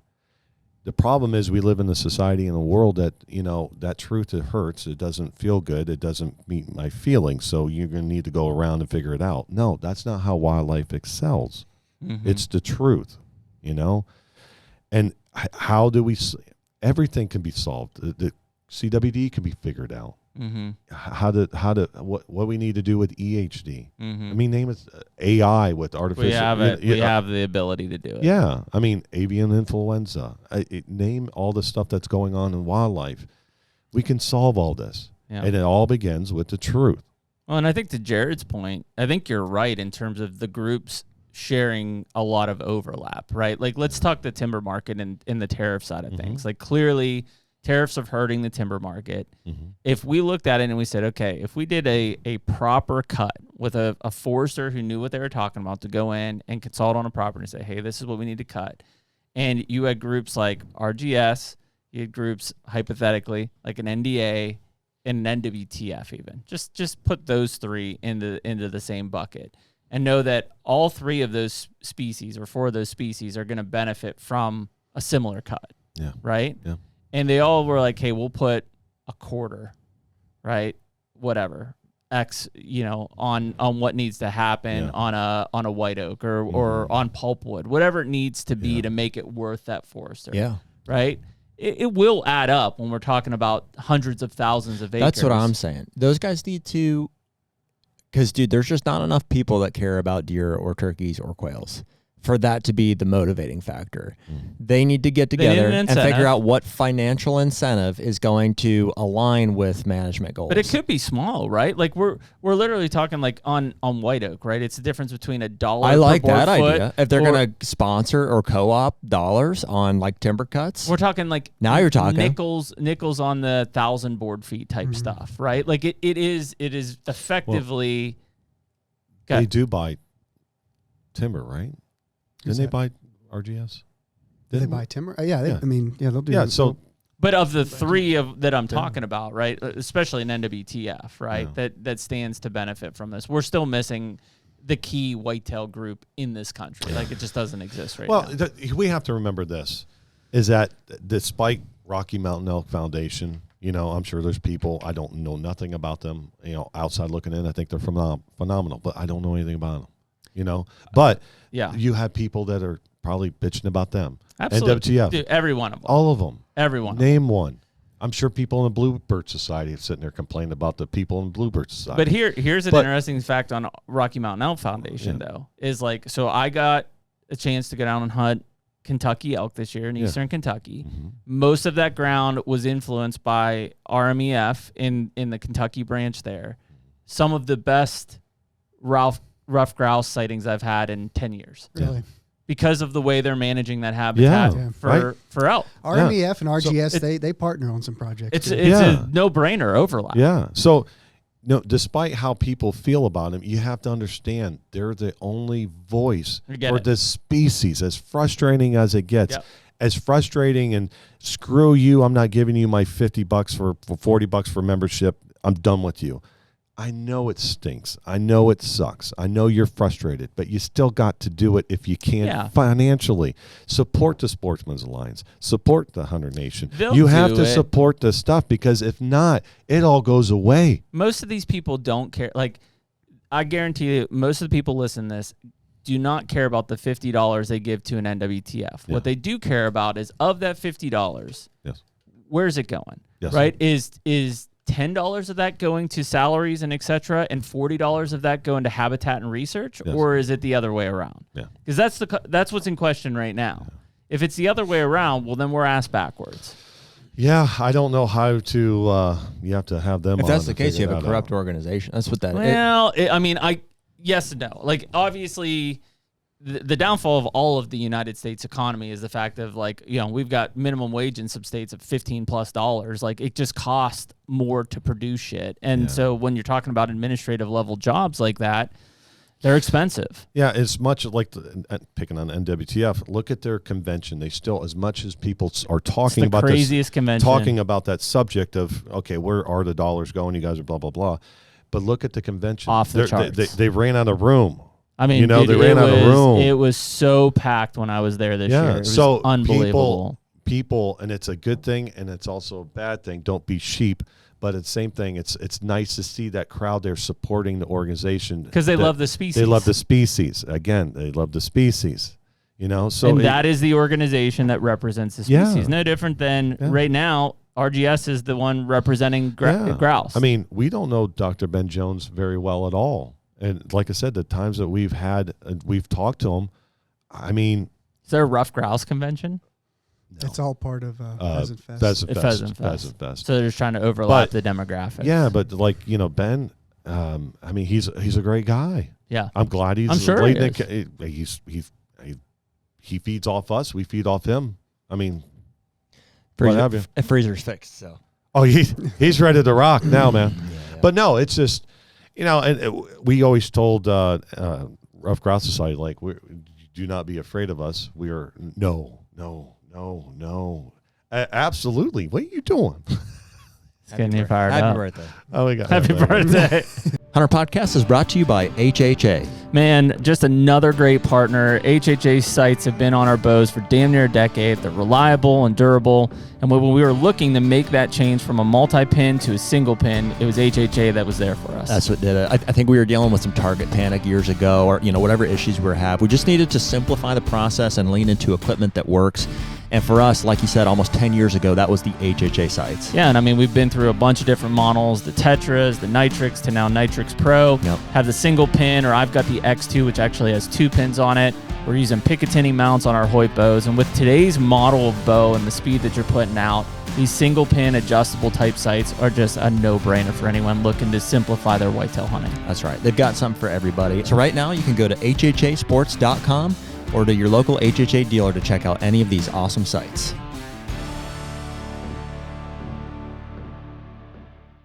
Well, I think the alignments, right, the extension side, like and again, they're DU, Pheasants Forever, NWTF, right?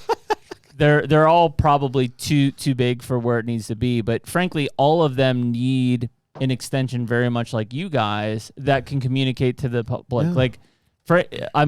We've been talking about it for damn near 5 years at this point. It's like, we need a whitetail organization in this country. One that stands right for everybody, that can defend and voice at the state level, that can be the adult in the room that says, hey, listen, 6 of you may not agree with this, and 4 of you may only agree with this, but I'm telling you, the other 6, like, give me a year or 2, and you'll see why we had to do this. We talk about that all the time. Like,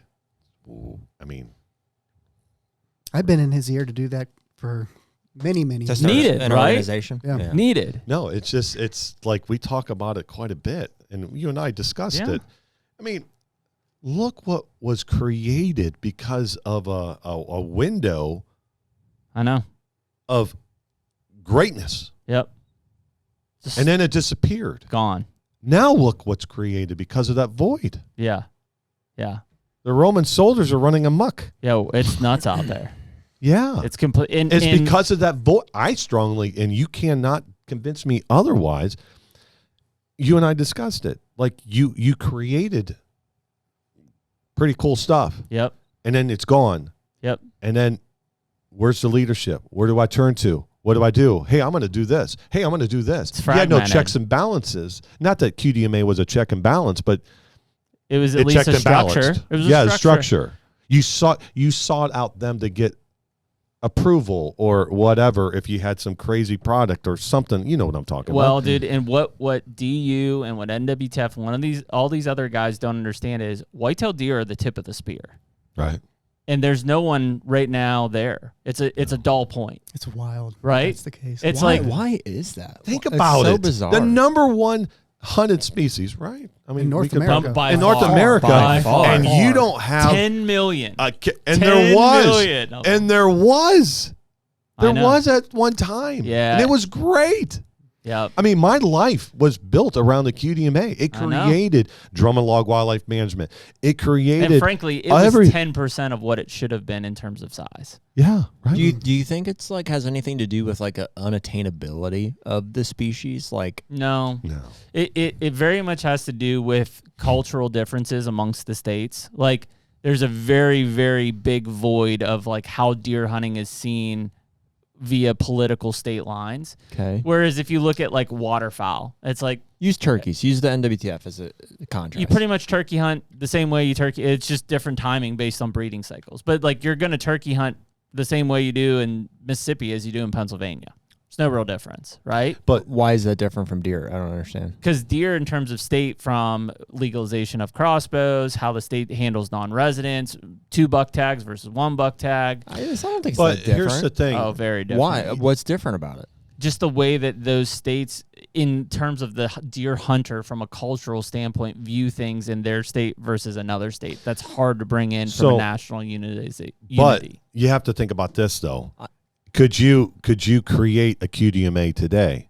Or what I mean by that is that to create branches is impossible. Why did it go away? I don't understand why. Well, I'll let him get in trouble for that. Okay, unless it was just unless it was that organization itself. It capped at 50,000. It hit a threshold that essentially they got labeled 2 things. They got labeled as kind of the old rich white guy. So from like an unattainability, my first question is like, or is it relatability? Is that the word for it? It was relatability. The other thing was they, and it for good, I think, is they started to arm their way into the state government level. Good. Pennsylvania being one. That's what they're there for.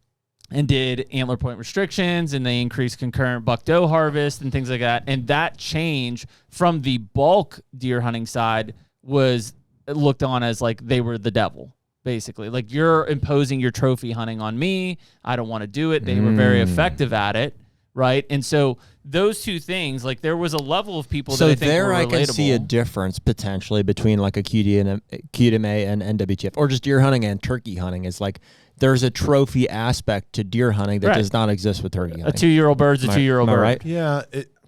Again, kind of going back, and I apologize for robbing this, but at the same time, it's like today. Let's say we decided, you know what, we're gonna start the QDMA again. Right. Yep. All right. Mm-hmm. How the hell do we do that? In a sense of, you can't. How do you create a chapter like they did back then? You can't do. You can't. Nobody wants to go to a meeting and sit there and then try to fundraise. No. No. Like the Whitetail Heritage of Ohio, they were East Central Ohio branch. They broke away. Yep. They had enough of their crap. Yep. Broke away. They have one fundraiser a year. They don't meet. They don't do anything. It's distinction between deer hunters is the core of it. Yeah, but I mean, you could. We can't agree. If we both hunt turkeys, great. We can be friends. Yeah. But we both hunt deer. That could probably be. That's what it is. With today's technology, though, you could do it without having in-person fundraisers. You could have one convention, which I would. I mean, there's no doubt we should have a whitetail deer convention. That's the craziest thing that ever. Well, there's lots of deer conventions. They're state-based. State-based. I'm talking about a national. Well, even national. I mean, you have like what? I don't know. Well, we talked about it. But Cody. people from all over the country go to them. I know, but it's because of this. Like an Iowa Deer Classic is because of Iowa. Well, so you'd have like a deer and beer. It's Illinois, I think. So like people from all over the country can go. Iowa Deer Classic, they can go because it is state based. You're right. But how great would it be if we had like a deer summit? We talked about this before. Look at all the should be a public version of the Southeast Deer Study Group meeting. Yeah, That's what like it should be. really, right?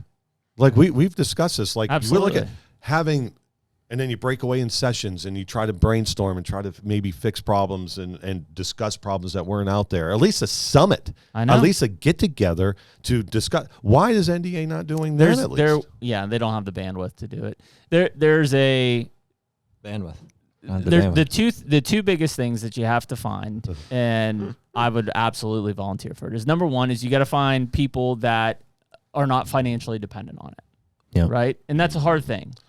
Okay? So even look at all the groups that we just talked about. Somebody in there is financially dependent on, like, if they lose their job, they need that money. So you got to find people who basically are like, hey, listen, I'll do this. I'll help give it. I don't pay me or not. Like, I don't care. If this person's mad at me, I don't give a shit. But just because I'm not financially dependent on this. That's where you and we're in the red on all this. Yeah, we're a lot of red. Yeah. A lot of red going on. I mean, that's just how it has to be, though. But it also can't be, and maybe it doesn't mean that these people are disqualified, but if it just means that they're so wealthy that they don't need the income, then those people are not relatable either. So it needs to be people who are like can relate to the issues. Well, that's why like a guy like Josh, who was here from Michigan, who has a job, he makes a living, he just loves deer hunting and just wants to see the best for the state. Mm-hmm. Some legislator could be like, yeah, dude, you're fired from your... He doesn't have a position. He has a job. Like, there is nothing...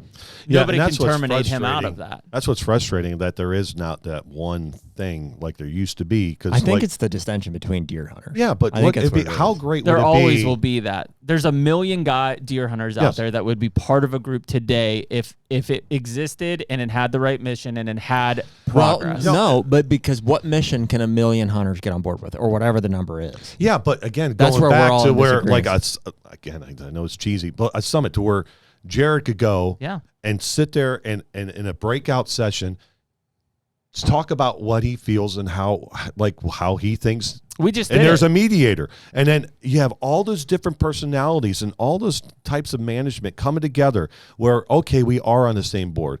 Okay, what do we do with this information? Well, that's something else to figure out. Yeah. But instead, we talk in microphones. It's not that hard. We just did it. When's the last time you hunted Michigan? I've never hunted Michigan. We just had a guy on who had an entire platform who basically spent 2 hours telling us about how he's going to help make Michigan a better deer hunting place, and we supported it, although we've never hunted Michigan. We just did it. Yeah. It happened. Yeah. Now he's at the Capitol yesterday having a meeting that they texted me and said it was standing room only. How great's that? All day for this meeting, and they made amendments that are probably going to make the bills even better, and it's likely going to pass the next time. That's all it has to be. Well, I said this in the podcast that the other day. Your guys' platform. I mean, I walked in. I said to him, like, you should pinch yourself. Look what you created. I mean, you do have a voice that people listen. Mm-hmm. I mean, go on the comments. Go on this. I mean, look what you guys created. For better or worse. For better or worse. You have a following. Yeah. And when you start discussing more and more detail in these conversations, when's the last time you've heard this conversation? Not anytime soon. No, they need to be talked about. Has nothing to do with. Well, here's a problem that I've noticed with not our listeners, but just in general. Like, you see, if I were to read all the comments, you'd see the feedback. Yeah. I would say a majority of hunters on the landscape disagree with a lot of the things that we would push for. They would agree with the result.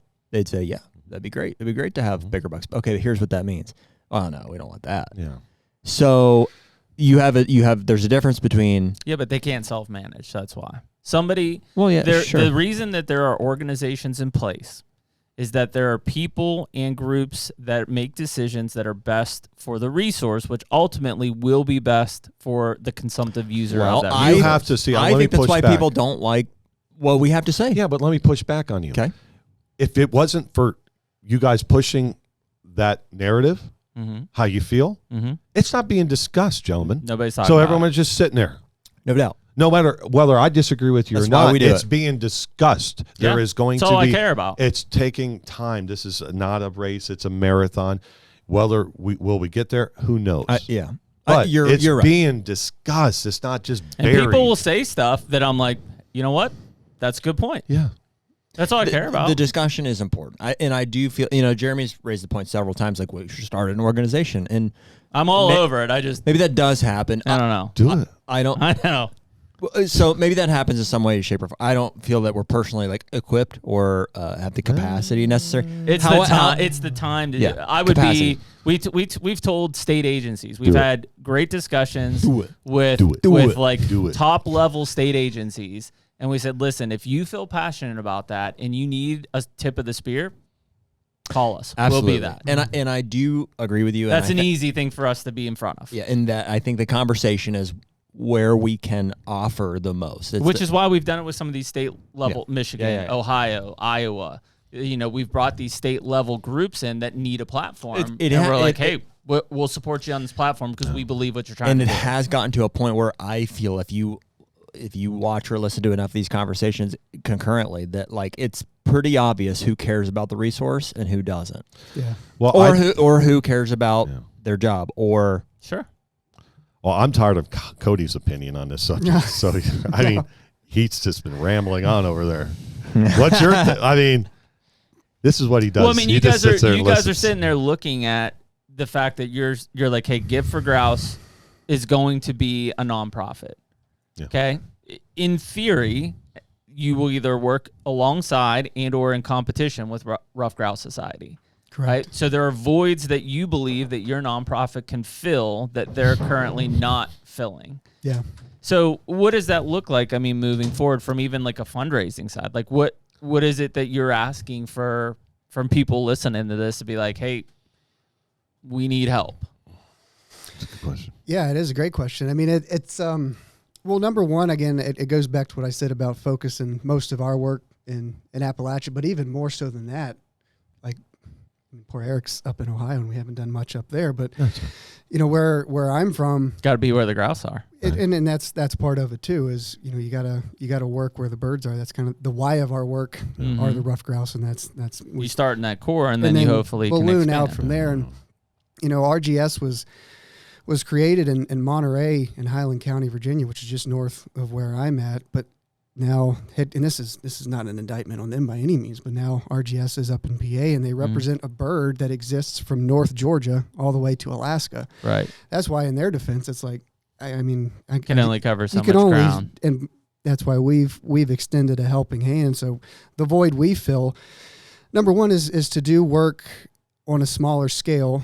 Not that smaller scale can't move the needle or can't help, but like we can focus on local economies and more local projects. And could show proof points. Do things that they don't have time to do even. Well, that's what I was going to say. You guys said earlier, you get to a point where you're so big, you can't focus on Allegheny County, Virginia. But that's what Eric and I can do. And then a part of where we come into play, like Eric said, is the storytelling and the messaging. Because I know RGS puts out their magazine covers. Yep. Which is beautiful visually. I haven't read too many of the articles. We got a comment from somebody, a message, who was wanting to learn about the management of grouse. If I'm a private landowner, what management can I do on my property to help the species? No different than deer management. We've learned people have an appetite for grouse management. So we can fill that void in terms of educating people on the species, its biology, its ecology, its management needs, how to create its habitat. Eric and I have talked about it, and you guys kind of touched on it, the whole QDM movement, and we don't expect it to be as big as that, but if you apply that same principle to grouse management, or not even grouse, but young forest management and how you manage your forests, the more you unpack that and you get into the specificity of managing your forest for a specialist species like grouse or in the southeast quail or bluebirds or whatever the case may be, you become a better conservationist, you become a better land manager. To me, I tell people it's the best definition, managing for, just say grouse for this conversation. It is by every definition of the word, I think the best example of stewardship, because it's a long-term game, like we talked about with creating grouse habitat. We do a disturbance today, fire or clear cut. It's really not going to have utility for grouse for 5 years. Mm-hmm. So when you're managing your forest for grouse, you're making a decision today, and you've got to look into the future, you're going to look, what's this forest going to look like? How's it going to respond 5 years from now, which is pretty easy to do. What's it going to look like 20 years from now, but what's the management going to take in the interim to make sure that it has utility for grouse 20 years from now? What's it going to look like 50 years from now, the management in the interim to make sure that it's a healthy forest throughout that whole process. So I think it's a selfless approach to wildlife and land management, because if we cut a tract of timber today, for the majority of us, it's not going to look like it is today in our lifetime. Yeah. So you got to sacrifice. I think, we were talking about, the social licensing of it. If you communicate forest management, logging, whether that is logging, forest management, whether it's logging or prescribed fire, if you communicate it well and how it benefits wildlife down to rural economies, it's a bulletproof concept if it's communicated well, because you're benefiting the forest. And that's the thing. We talked about how difficult it is to cut trees, which there's nothing I love more than to cut down a tree, but I can talk myself into keeping any tree standing for whatever reason for wildlife. But a tree isn't a forest. A forest is its own ecosystem. When you cut down trees, the forest doesn't die. No. Oftentimes the trees don't die. No, the definition of a forest needs to be addressed to begin with. The forest still exists. It's just Tim Flanagan, who we had on our podcast, when a forest gets to a certain age, if you sell the timber and log it, it's like you're selling your car, trading it in for a new one. You make a little bit of money and you get a brand new forest, which is beneficial. You get the financial return, and you get better hunting if that is part of the equation for you. And then again, if you break down forest ecology and using grouse to drive that truck, and you look at a young forest, which again I think is difficult for a lot of people to visualize what a complex, diverse young forest looks healthy young forest. It's gorgeous. Yeah. And if you give that if you give that example to somebody, then it's hard for them to argue against it. And then you say, well, this what achieved this habitat stimulated the local economy. It put food on this logger's table. It's helping this songbird. It's helping this. It's a bulletproof concept, but it just goes back to the messaging. Is a big deal, man. There seems to be a huge gap. And I use my mom as the example just because she's like, a perfect example of she, for whatever reason, and I'm sure a lot of people are in this boat, they just think that just the tree, they took so long to grow and they're so beautiful. And then on the other side, and it's not that I'm educated or she's uneducated or vice versa. It's just that I understand what you're saying, and I enjoy the work and the benefits that come from forest management. And so every part of it, I'm like, but you don't understand. And so she thinks that's beautiful, and I see a clear cut, and I'm like, that's something.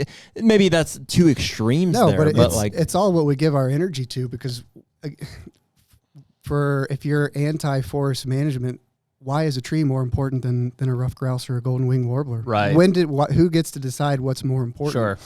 Yeah, that's.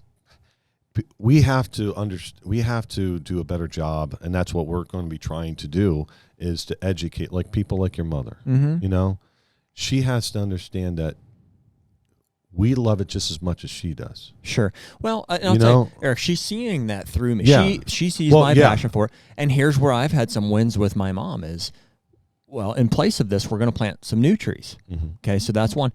In place of this clear cut, we're going to plant flowers, things with visual beauty. And she's kind of succeeded on, she's like, oh, well, okay, that would be cool. I'd like to see that. Yeah, we just, exactly. Just letting people understand that the sportsmen, the foresters, they love that just as much as you do, to the point where way more, for sure. Yeah, and they love it so much they want to make it healthier. It's not healthy right now. More times than not, correct? I mean, most of the forests are not healthy. I don't think they see that. Yeah, they just see a tree. I don't think forest is not trees. In their mind, a tree standing, growing big is a healthy forest. Right. No, and that's not what's happening out there. That's what it is, though. We have diseases. We have oak rot. We have all this stuff going on, and invasives and all this stuff. That's not a healthy forest. And we have to. We had a gentleman, Ethan Tapper, and he it was like a slap in the face. And I knew it, but I needed to hear it to grasp it. It's like a forest is not trees. Right. Right? I mean, paraphrasing. Yep. But it was just like, no, it's the whole stuff system underneath your feet all the way up to the sky and all this stuff. And once you get people behind that, we can start moving the needle. And that's what we're going to be trying to do. And then, again, not to sound cheesy, it's like all the stuff that I did. Like, I had no idea that this bird that's on Cody's shirt and my shirt would create what we're doing here. Yeah. You know, I know I'm a deer guy. Cody is a bigger deer guy than I am today. But the thing is like all that stuff that I did, consulting, all the seminars and all that stuff, to me, it's fairly shallow in hindsight, right? Because we're that way too. Like with the deer stuff we did, we're like, oh, that's just little. Yeah, it's. But what I was going for is, it was producing me for this battle. Sure. And same thing with Cody. Like, there's a reason why we met. There's a reason why this. Yeah. And it's just like this is what keeping me upright. I'm excited to work with on this project with him, and we're gonna kill it, man. Yeah, we are. He's not gonna sleep until it's done. I'm not, and we might have doubters. We might have this, but we're gonna start. Yeah, we're small. We're a grain of sand on a beach, but being able to come on here and talk about what little bit we know. Well, what for people listening to this, like what's the call to action for them to help you guys, to help grouse, which ultimately we just talked about helps other species? Like, is it a website? Is it a donation? Is it what is it a membership? What does that look like? I mean, all that stuff's to come. But go ahead. Okay. Well, truly, I mean, when we become you can give us money now. We'd be happy to take it. But I mean, to big picture, like I said earlier, my goal is for us to do meaningful work for the species in Appalachia, and that's facilitating research and timber sales are open to the public. Yeah, anybody can buy a timber. Buy a timber sale. I didn't know that. What do you mean buy a timber sale? Like if there's a tract of timber for sale, Eric and I can buy it and then sell it to the logger to cut. Right. Okay. So anyway, facilitate research, facilitate habitat best we can. Are you talking about buying the property or buying the just timber buying rights? The timber rights? Timber rights. Yeah. Okay. But we need a pot to pull from. So I mean, truly, today. And a pot to piss in, as they might say. True. He's good at that. He can collect the piss. Yeah. I'll get under you. Get in Both there. of them. Oh yeah. Get in Jared's, he's good. But no, I mean, if that's my tagline, I'll get under you. I'll get under you. So that makes sense, though. I mean, from what you guys are looking or project based can do, and again, like you said, you're regionalized, and then hoping for expansion out of that. So, this fall we have tentatively a fundraising day event planned. So that we'll have a fundraiser where we can raise funds for the Gift for Grouse Initiative, and then take those funds, take that money, and then put it back into the species research. And I spent a lot of time on a nature conservancy property back home. It's covered up with grouse, and their number one management tool is prescribed fire. They haven't cut a stick of wood off of 7,000 acres. Wow. And I see more grouse on this property than I do deer. It is the ideal property to educate the public on active forest management and how wildlife and plants respond to it. So how can we do that? We can raise money. We can buy ARUs, and we can record drumming activity. We can say this unit on a fire return interval of 3 to 5 years or 7 to 10 years versus, the opposite. We can measure bird life or, drumming activity relative to stem density, all these different things that's a project that we can do, but we gotta buy ARUs. We gotta link up with universities to fundraise. Yeah. But we need a pot to pull from to do all that. And we're slowly but getting there. But for now, I mean, you asked a question like what right now. So that's just to follow us, listen to our ramble on our own podcast. Just start learning because we're learning with you. That's what's cool. You guys are on YouTube and Spotify? Mm-hmm. Give for grouse. Yep. Just Google it. Yep. Yeah. Cool. I think it's just an interesting topic in that, like I said, my first deer hunting season would have been 96, but I've been in the woods before that. Fucking laughing at me. Oh, that was mine too. 96. What the hell are you talking about? 96 was my first year. How about 84? Yeah. So, but thinking about that, like grouse have always just been like an indirect experience in most of my hunting, right? And even when I was deer hunting, like to the whole point of Monday versus Saturday, like the argument was we went to deer camp on Friday, and Friday and Saturday I grouse hunted. And then Sunday we'd watch football game, Monday deer season would open. But so it was always a part of the season for me. And then slowly but surely as populations decline, and what I was going to ask you guys, just even as an impact statement here, is where are we in terms of number of grouse hunters now active versus where we've been in the past? I think the Rough Grouse Society would be the people to ask. I really don't know. I bet it's a staggering difference. I bet there's a difference. I bet it's not as noticeable. The scary part is that if the difference is the age class. The demographic, old age, big time. People who the grouse hunted in the good old days back home, late 90s, early 2000s, they're probably 60, 70. So the numbers are still probably. But we're probably walking towards a cliff. Exactly. That would be the scary part. That's the thing. It's like, you know what? You have this older demographic of people, and that's in the hunting world too. Sure. I mean, the average age, I think now it's every like, species is running like 58, 50, let's say 58. It's got to be plus or minus age-wise. That's how old the average hunter is. Okay, and it's like I'm always afraid of the future in the sense of like a Wild Sheep Foundation. That species wide? 58? Yeah. Oh, I bet it's even older than that now. No, I think it's. Is it? Yeah, it's around there. Wow. Yeah. Think about that. So you have the Wild Sheep Foundation. You have SEI. You have Dallas. You have all these expensive. When those people pass, die. Who's going to be spending $400,000 on a sheep hunt? There's a redistribution of wealth coming. Yeah, like who's going to be paying $400,000? Now, still, there's money and family money and all this other stuff, but as a whole, how is conservation going to get paid funded. for? Yeah. But I don't know. It is walking towards that cliff, though. Oh, yes. For sure. Like, and that is the scary part about it. Because, like, whitetail deer hunting, the reason it's better, and we just talked about it earlier, Virginia, Pennsylvania, it's because our hunter numbers drop. Yeah. There's less hunters or an older hunter age class that's not hunting as hard, so deer are getting older. Yeah. Right? Well, when we talk about grouse or turkeys or whatever, it's like we're not worried about age class necessarily. We're talking about dollars and funding. Yes. And if we're walking towards the cliff, the resource isn't necessarily going to get better when we walk off that cliff. Well, think about this. Here's a little fun fact for you. We, as sportsmen, used to be able to say we pay for conservation. Yep. No, that's done last 2 years. You know who pays for conservation now? Who's the number one supplier of funds for Pittman Roberts? Shooters. Shooters are last 2 years. What do you mean shooters?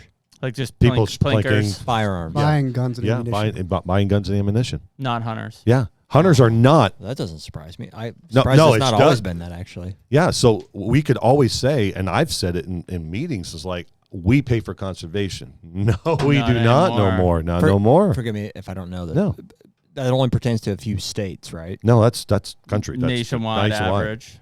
Yeah, it doesn't go, hey, this state. The Pittman Robertson is just one on fund. An average. Yeah, because everything's pre-taxed. Like ammunition is already pre-taxed. It goes into the concert. In the U.S. Fish and Wildlife Service, they're the ones that dictate the money that goes to Ohio, Pennsylvania. It's based on hunting population versus license sales and stuff like that. So Wow. Pennsylvania might get more than Ohio. Ohio might get more than Pennsylvania some years, and it's $1 billion. 1 year it was like $1 billion of revenue. So $1 billion has to go to 50 states and territories. So that's a lot of money, but not a lot of money. Sure, when you divide it up for projects and stuff like that. Crazy, like money wise, you just need like one Elon to really love hunting, right? Yeah, that's all it would take. Zuckerberg likes hunting. Yeah, does he? Yeah, does he put money towards it? Probably not enough. Yeah. Who knows? That's all we can criticize, but we don't know that answer. But not a criticism. It's it's like, man, if I made that, that's here's a great example, and you can love them or hate the Trumps, whatever, politically independent. Trump Jr. was at SEI. He donated a 7-day mountain goat hunt in Alaska on his yacht. We sold 2 of them, so consecutive years, 26, 27, for $410,000 a piece, I believe. Yeah. So we raised $800,000 in one auction item because he donated it. Fun question. How does he then draw the tag by default? He owns the outfitting business. So he gets a tag through the outfitting business. Isn't he? part of the Hunter Nation too. Yeah, that's they that's are. Yeah, yep, him and Ted. And what's frustrating with the politics of it, and this is not what I want to talk about, but it's like sure? with the U.S. Forest Service and then Senator Mike Lee, and that's the thing with Senator Mike Lee. What frustrates me is that he's one of the greatest congressmen, senators this country's had in decades. Yep, he is phenomenal. Yep. And one issue that's passionate to us just destroys that, and you have to understand. As much as it frustrates me, like, why are you doing this? Why are you pushing this? He's still one of the greats. I know. We don't have him there. You have to understand that. I know it's frustrating. It's no different. Like Missouri just did this whole thing. You know, obviously so many people against MDC, and they're like, hey, we're going to cut you off because you get this X percent of sales tax. Like that's why they're the most. And they're like, that vote's coming up in September. We're going to crush it. It's not the MDC one. It's for the state parks. Completely irrelevant. But because there's been enough misinformation out there, it would not surprise me if that gets shot down. Well, which means the state parks now don't get funded. MDC has zero effect on that. Yeah. Well, even the U.S. Forest Service, everyone's up in arms about that, and rightfully so. But at the same time, why would you, I think moving it to Salt Lake, and again, I'm talking out of my butt. Why?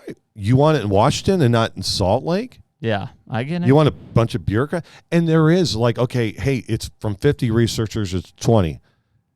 Okay, that's a loss.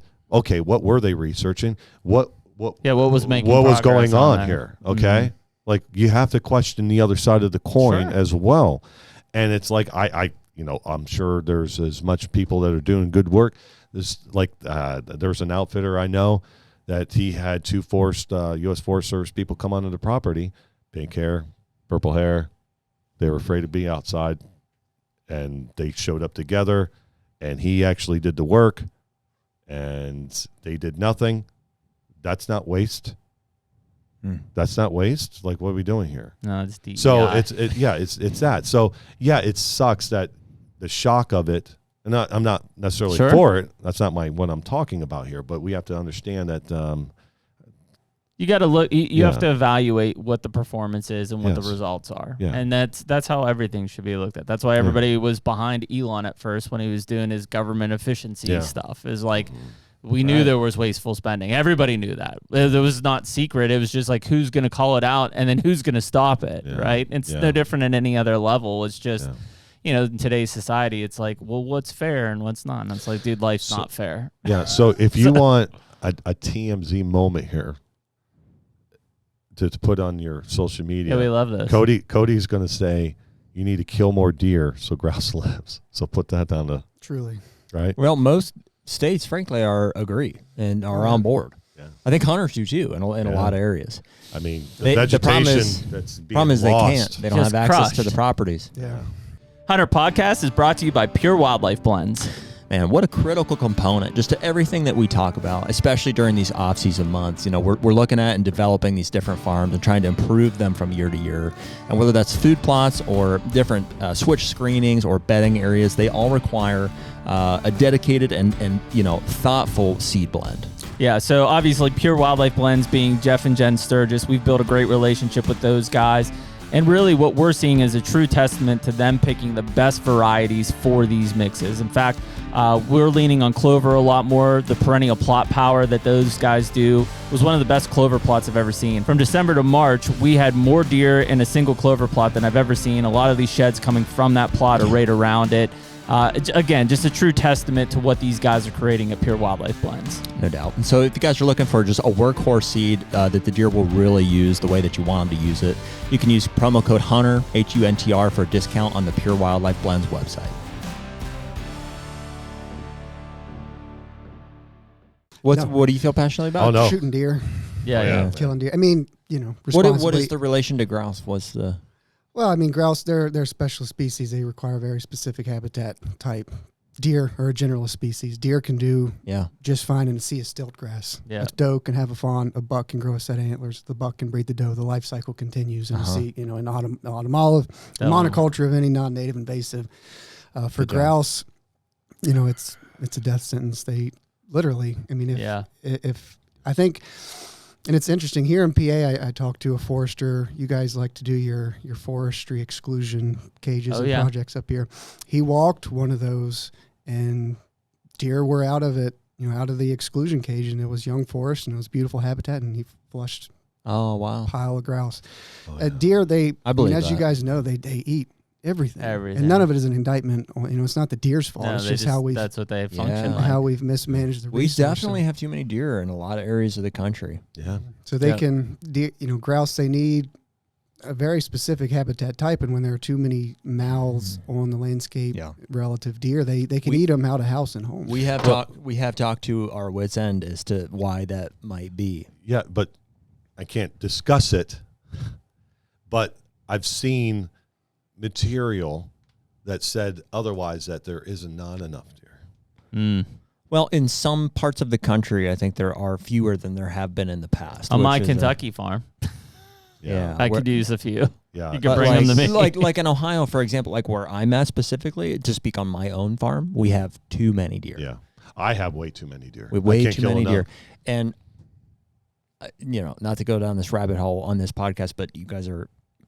Well, you're not Ohio, but you're Ohio, and you understand Ohio because you're friends with him. Yeah.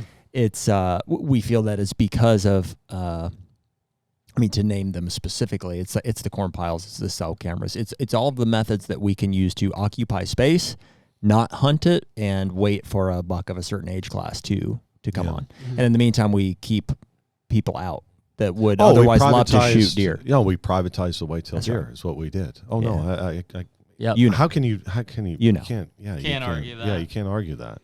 Yeah, I mean, one could even go down the road of when QDM, the philosophy, not QDMA, the QDM philosophy got stolen, when it got more trophy management or whatever this is. We haven't figured out the acronym of this, but where corn piles and stuff like that, you had turkey populations very high. Corn piles started going. Turkey populations, the privatization of whitetail deer, turkeys are going down.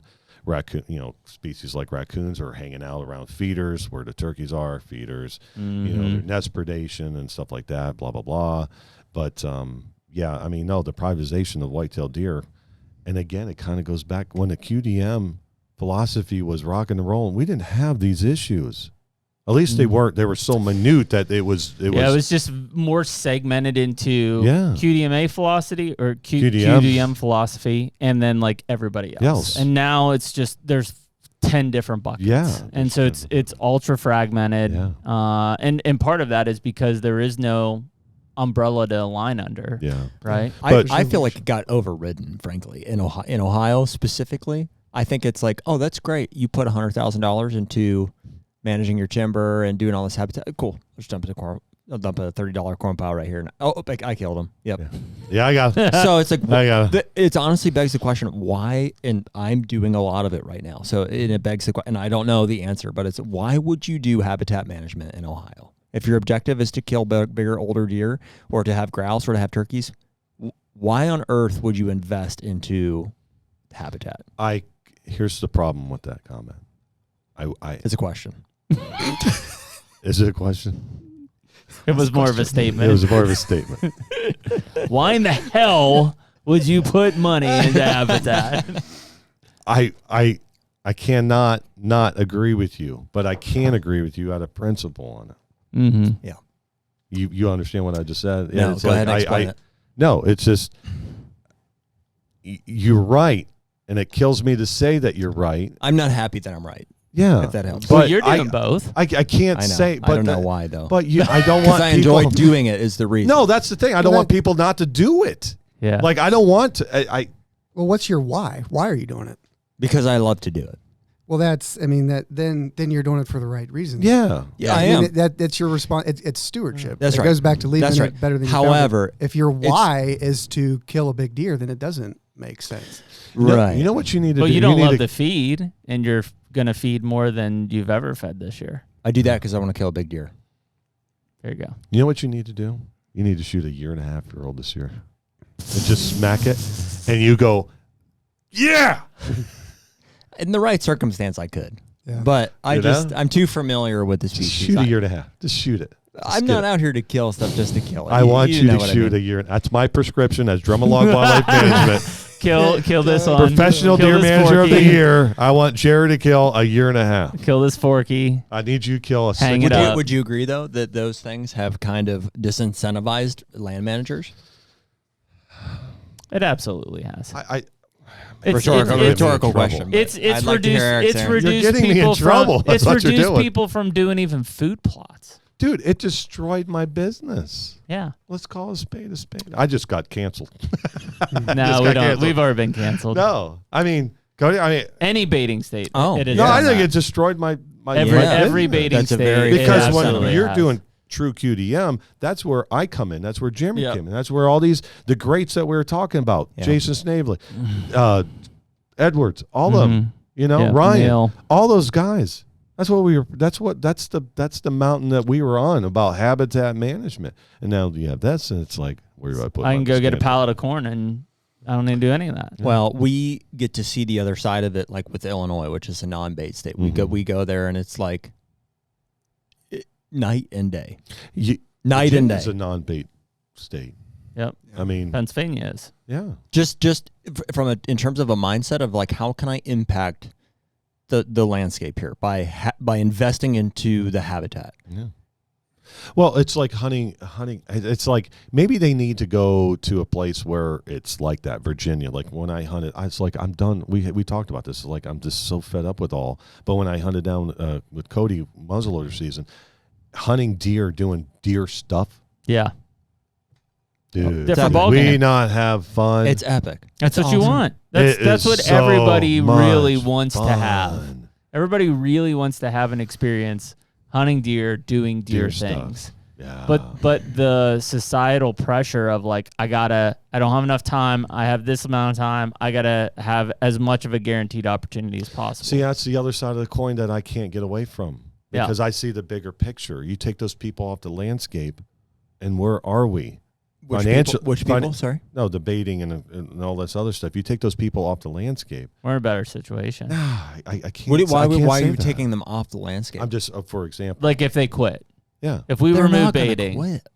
I Yes, know they they're are. not. Oh, yes, they are. Yes, they are. They didn't No, quit in the they're CWD not. area.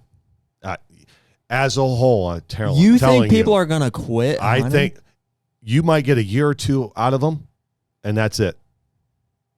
You take bait out of Ohio, we're going to be losing some funds. I think so. Do you think? I think you'll lose funds because people quit. The guys who are hunting 2 or 3 acres right now won't hunt 2 or 3 acres. Do you think that persists? Do you think long term? Oh, I think no. I strongly feel, go on record, if you were to take baiting out of the equation in the state of Ohio, Mm-hmm. I'm not saying I'm right. Okay, let me rephrase that. Okay. I'm not saying I'm Probably right. are. You take that out of the equation, you might get a year or two out of the new hunter, the average Joe. Yep. You know, the person that doesn't own 1,000 acres, 100 Mhm. acres, 50 Mhm. acres even. You know, they're just getting into it. You know, and that's all they know. That's how they take their kid Do you think? hunting. And most of those people are baiting now. That's the thing. That's the No, process. I think, yeah. I mean, you should see it up in the air. Yeah, I'm sure it's insane. Yeah. What? You should Like see from the air. You yeah. should see the, Okay. Yeah. And the thing is you take that out of there, the financial dollars that will be lost from that is it's For paying for bait that goes to no farmers? going to conservation. because of license sales. They'll quit. They'll quit. Okay. I mean, we got programs called the 3R, R3 program trying to get people into this sport Yeah, because but we don't have anywhere to put those people. I understand that. Are those people sticking with it anyways, or no? They're quitting. Some states it's rocking, some states it's not. Talking about Ohio. Some states it's working, some states it's not. Yeah. Yeah. No, it's that's the thing. It's I don't none see. of See, I don't this- see them sticking with it. You know what I mean? It's like, okay, great. I could do that for Yeah, but at the same 2-3 years, and at then the I'm like, same time, it's like it's such a complex situation here. You have to understand. It's like I see what you're saying. I've always have.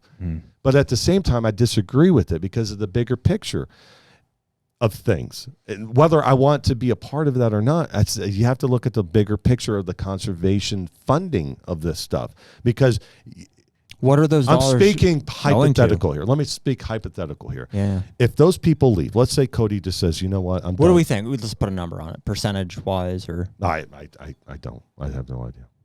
I think it's pretty small. What's that? personally, Of what? people that would quit because we got rid of baiting? I think it's less than 10%. No, I think you won't.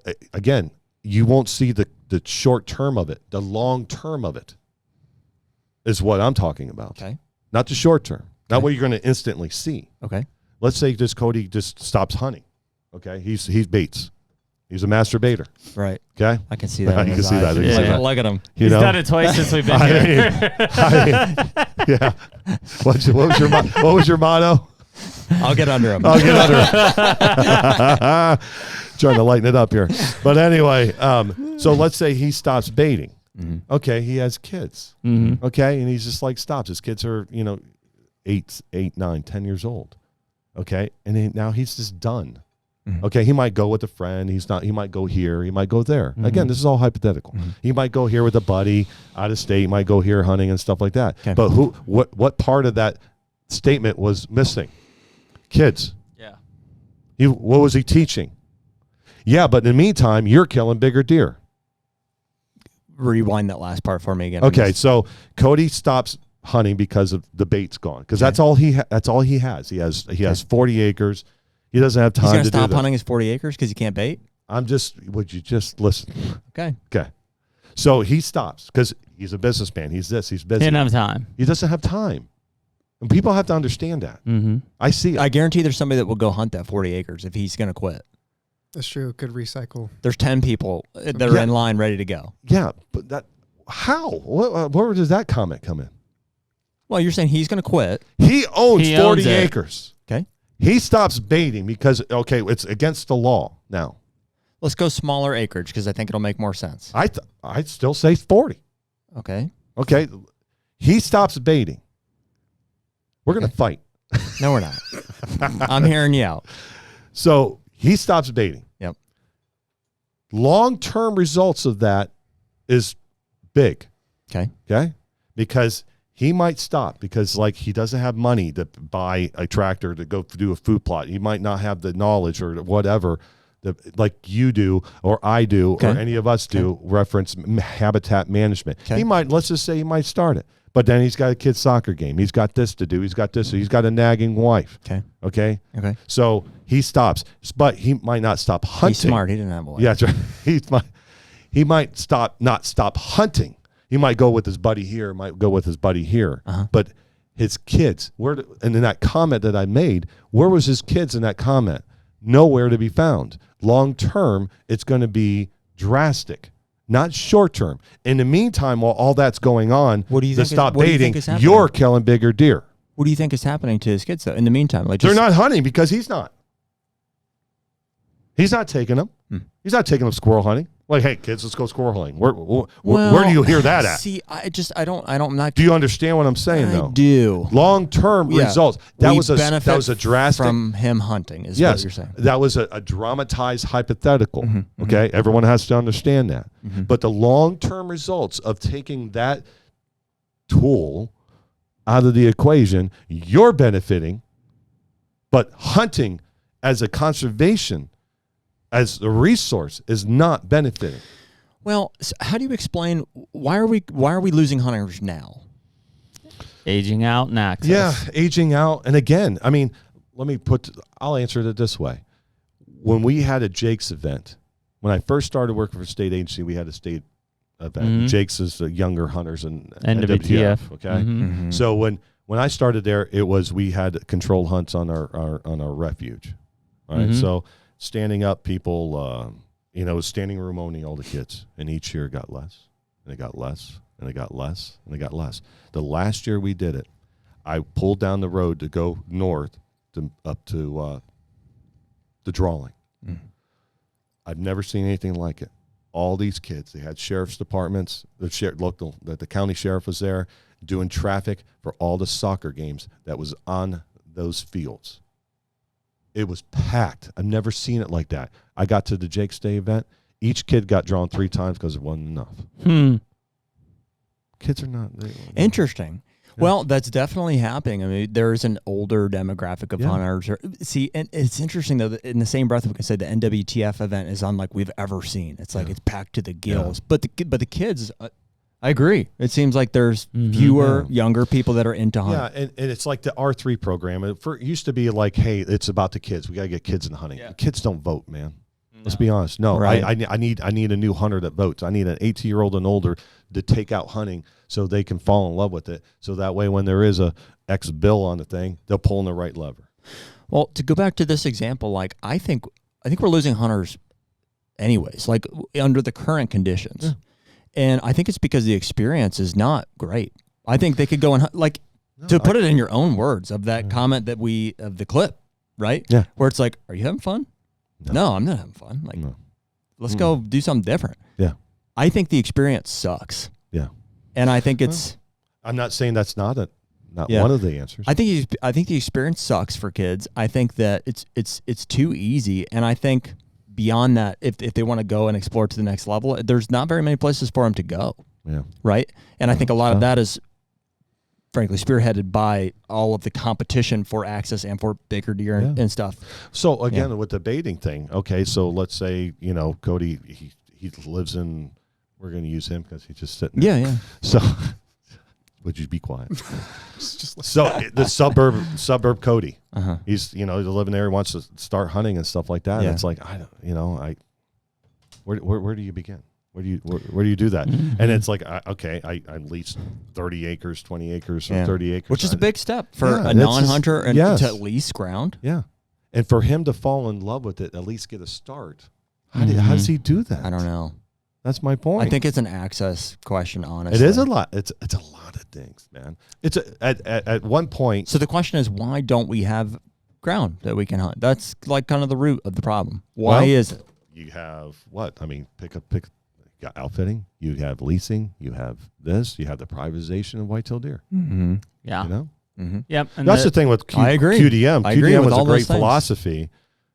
But at the same time, we were super polarizing. Yeah, because you had guys who just wanted to kill a deer, and then you had trophy hunting, which essentially was coming out of it, which has now, I would say, is the forefront mindset for most people. Whether that's because of social media and whatever else shows. When you sit back and look from afar now, you've seen that QDM.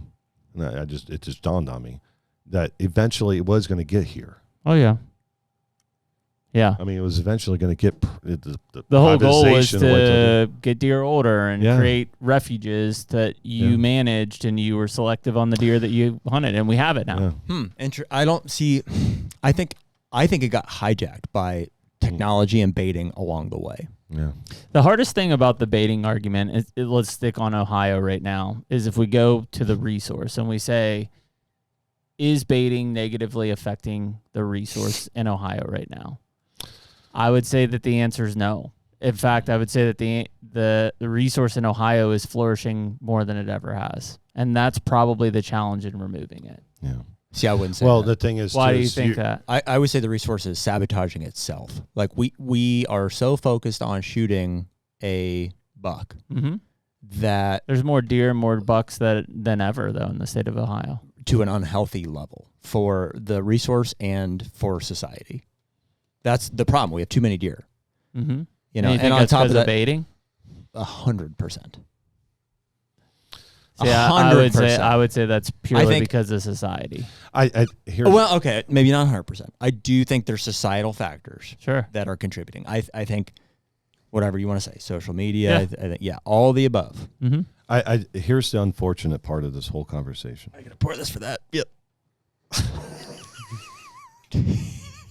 No, I love you, Eric. No, you know I that, know right? Yeah, I do. I appreciate the conversation. It's your muscles that's just throwing me off. Mm-hmm. Anyway, so it's just the worst part about this whole conversation is we're going to be sitting here X years from now, going, well, we discussed it, we talked about it. Mm-hmm. If nothing changes, or we were wrong.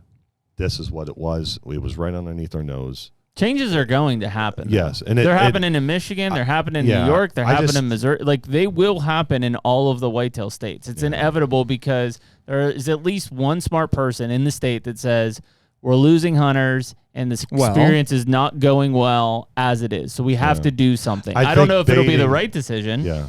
No, and I think that we're just missing the point where we're, no offense, none taken. It's just. You're an idiot. Fuck you. No bets. Yeah. No bets. Don't take this personal. No, don't take it. You're an idiot. You went full retard. You went full. No, I just think that baiting and crossbows and all this stuff is just a paper tiger. I think that we're missing it. And I'm not saying I have the answers by any stretch of the mean. I just think those are the obvious answers. Now, you could be 100% correct. I just think we have to be smarter and think about, all right, what is going on here? And I just don't, we haven't figured it out yet. Yeah, I really don't. And that's the same thing. With the problem being that we're losing hunters? Well, the stuff that you're discussing. Like why we losing That is one hunters? problem that I see for sure. why we losing hunters? Why too many deer? Yeah, and too many deer. Why is that? Why is this? Why is that? It can't just be that. Sure. It's got to be what is it? Have we figured it out yet? Is baiting? You could be 100% correct. I don't know. Mm-hmm. I'm not for baiting. I'm not against baiting. I'll go on record saying that. I'm not. I wish it would go away. Because I'm tired of talking about it. That's why. Sure. I'm tired of talking about it. I'm tired of discussing it. That's all Me I too, hear. frankly. Yeah, but at the same time, conservation, until we figure out how to solve the problem of the future, it's a necessary evil. I'm sorry. I feel that way. No, I'm not. Baiting is. Yeah, and crossbows and all the stuff that's controversial. To keep numbers until we figure out. To keep hunter numbers? Yeah, until we figure out the cause. Well, see, but they aren't. They're declining. Yes. Yeah, but so in our could they decline at a faster rate? I would assume if baiting and crossbows. Well, here's another thing. Well, how do we get your average hunter number is 58? They're going to decline pretty quick. Yeah, sure. Okay, but let's bring it back down. Mm-hmm. We talked about CAUV. Yep. It's ag and forest. Yep. I thought about this not too long ago. How do we solve the access issue? We talk about it. Like we talk about CWD, we talk, and then what's the solution? In CAUV to open up their ground. What about a tax incentive to open up ground? Sure. Yeah, for sure. All for it. How do we solve access issues? Yep. Give them some incentive. You talked about it a bunch of times this whole time. That's what it will take. Incentives. 100%. Mm-hmm. If I can get a tax, you might give me X dollars right now. It's money. If I'm a hunter and I knock on your door, I'll give you $10,000. I'm making up. I'll give you $5,000 to hunt your ground. Yep. That is money right there. That is absolutely sure. Spending money. It's happening. It's leases, dude. Yeah, it's happening. But that's money. But that's money to a landowner. That's money like, okay, I can go pay off this. Yep. But at the end of the year, where is everybody complain about? Taxes. Mm-hmm. Property taxes are going what? Out of this world. You give me some incentive to do the same exact thing. Come on. Yeah, no brainer. I'm not saying that's the solution. It's at least a help. It's a help. It's a thing. See, that's the conversations we need to have. Not, hey, there's access problems. Mm-hmm. Okay, now what? How do we solve it? How do we solve these problems? Yep. You know?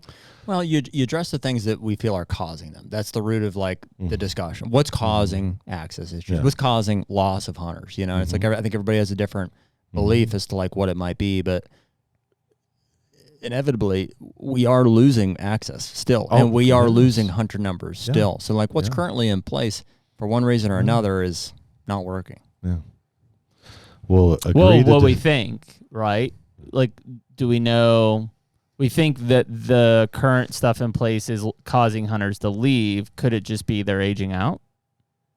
Well, there's a reason. There is a reason, and we can ask: is it because of regulation or not that the younger generation is not engaging to the level that the older generation? I don't think it has anything to do with regulation. I think that has everything to do with just today's stuff. Hey, okay, so from a non-baiting, Cody, you chime in on this.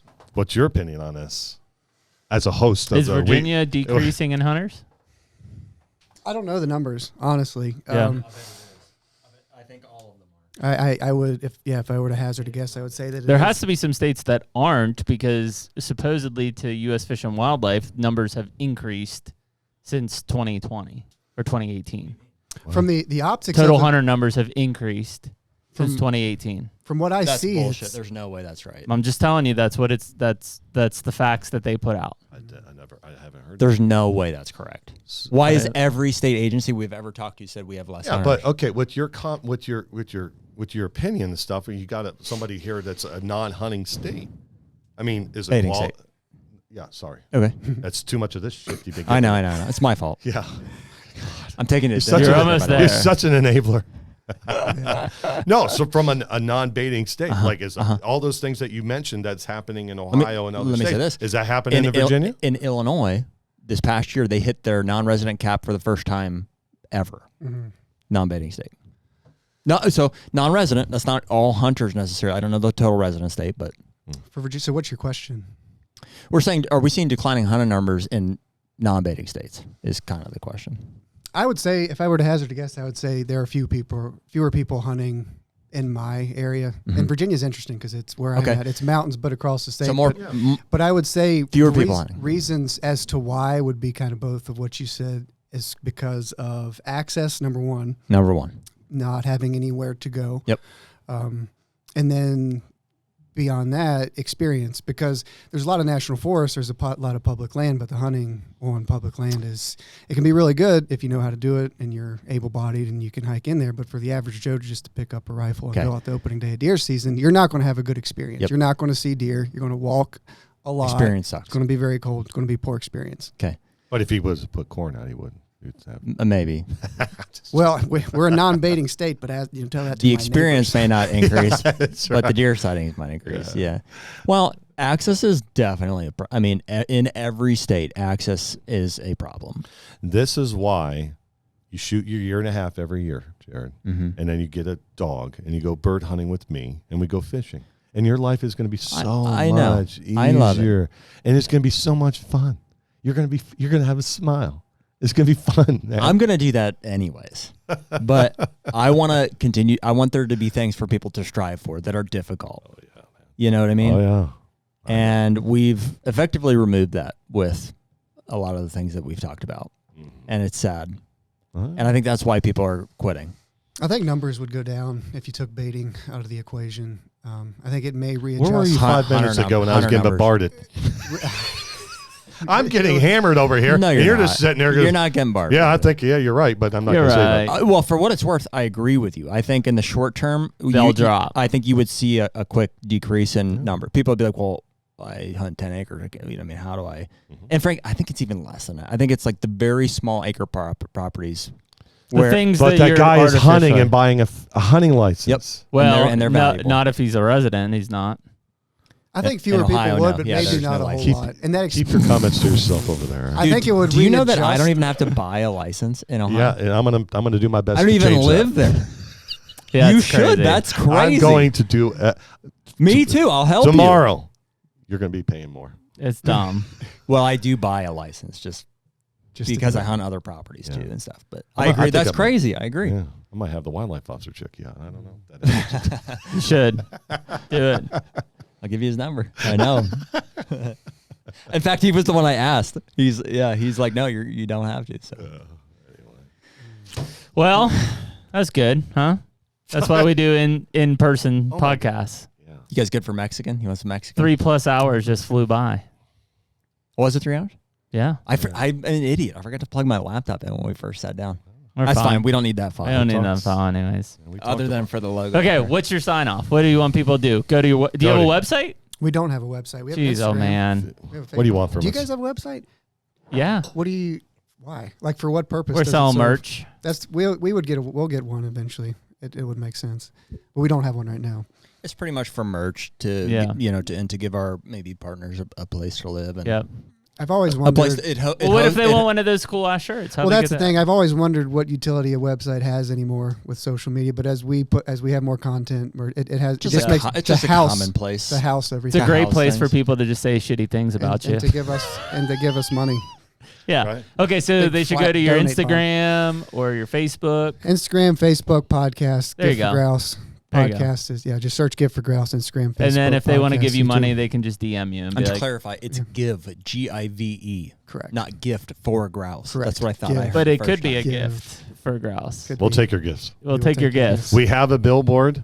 We do have a billboard campaign ongoing. If you are in the mood to give us some money for that, habitatva.org is the landing page for that website. We put up a billboard back home. Nice. It says logging equals healthy forests, healthy wildlife.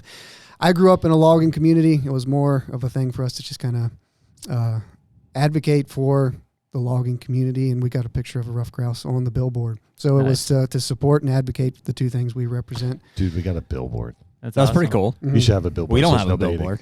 You should have a billboard that says no baiting, no crossbows. Yeah. You gonna help us pay for it? What's your money? Give it for grouse. Oh, come on, ice cream. Give for grouse / no baiting. That's no baiting. / no baiting. / landing page. Mm-hmm. No, that's it really. Cool. Yeah, we got about $1,200 left on that donation, or to hit our goal. We're trying to raise 10 grand. We're at 8,800. So well, hopefully somebody will listen to this and reach out to you and give for grouse. Just cut the check before we leave. Just cut it. I'm gonna buy you dinner. At least. I'll do it. I'll do it. Cool. Well, Thanks, we appreciate everybody y'all. listening. We appreciate Eric and Cody coming in. And as always, we'll see you on the next one. Later. Take me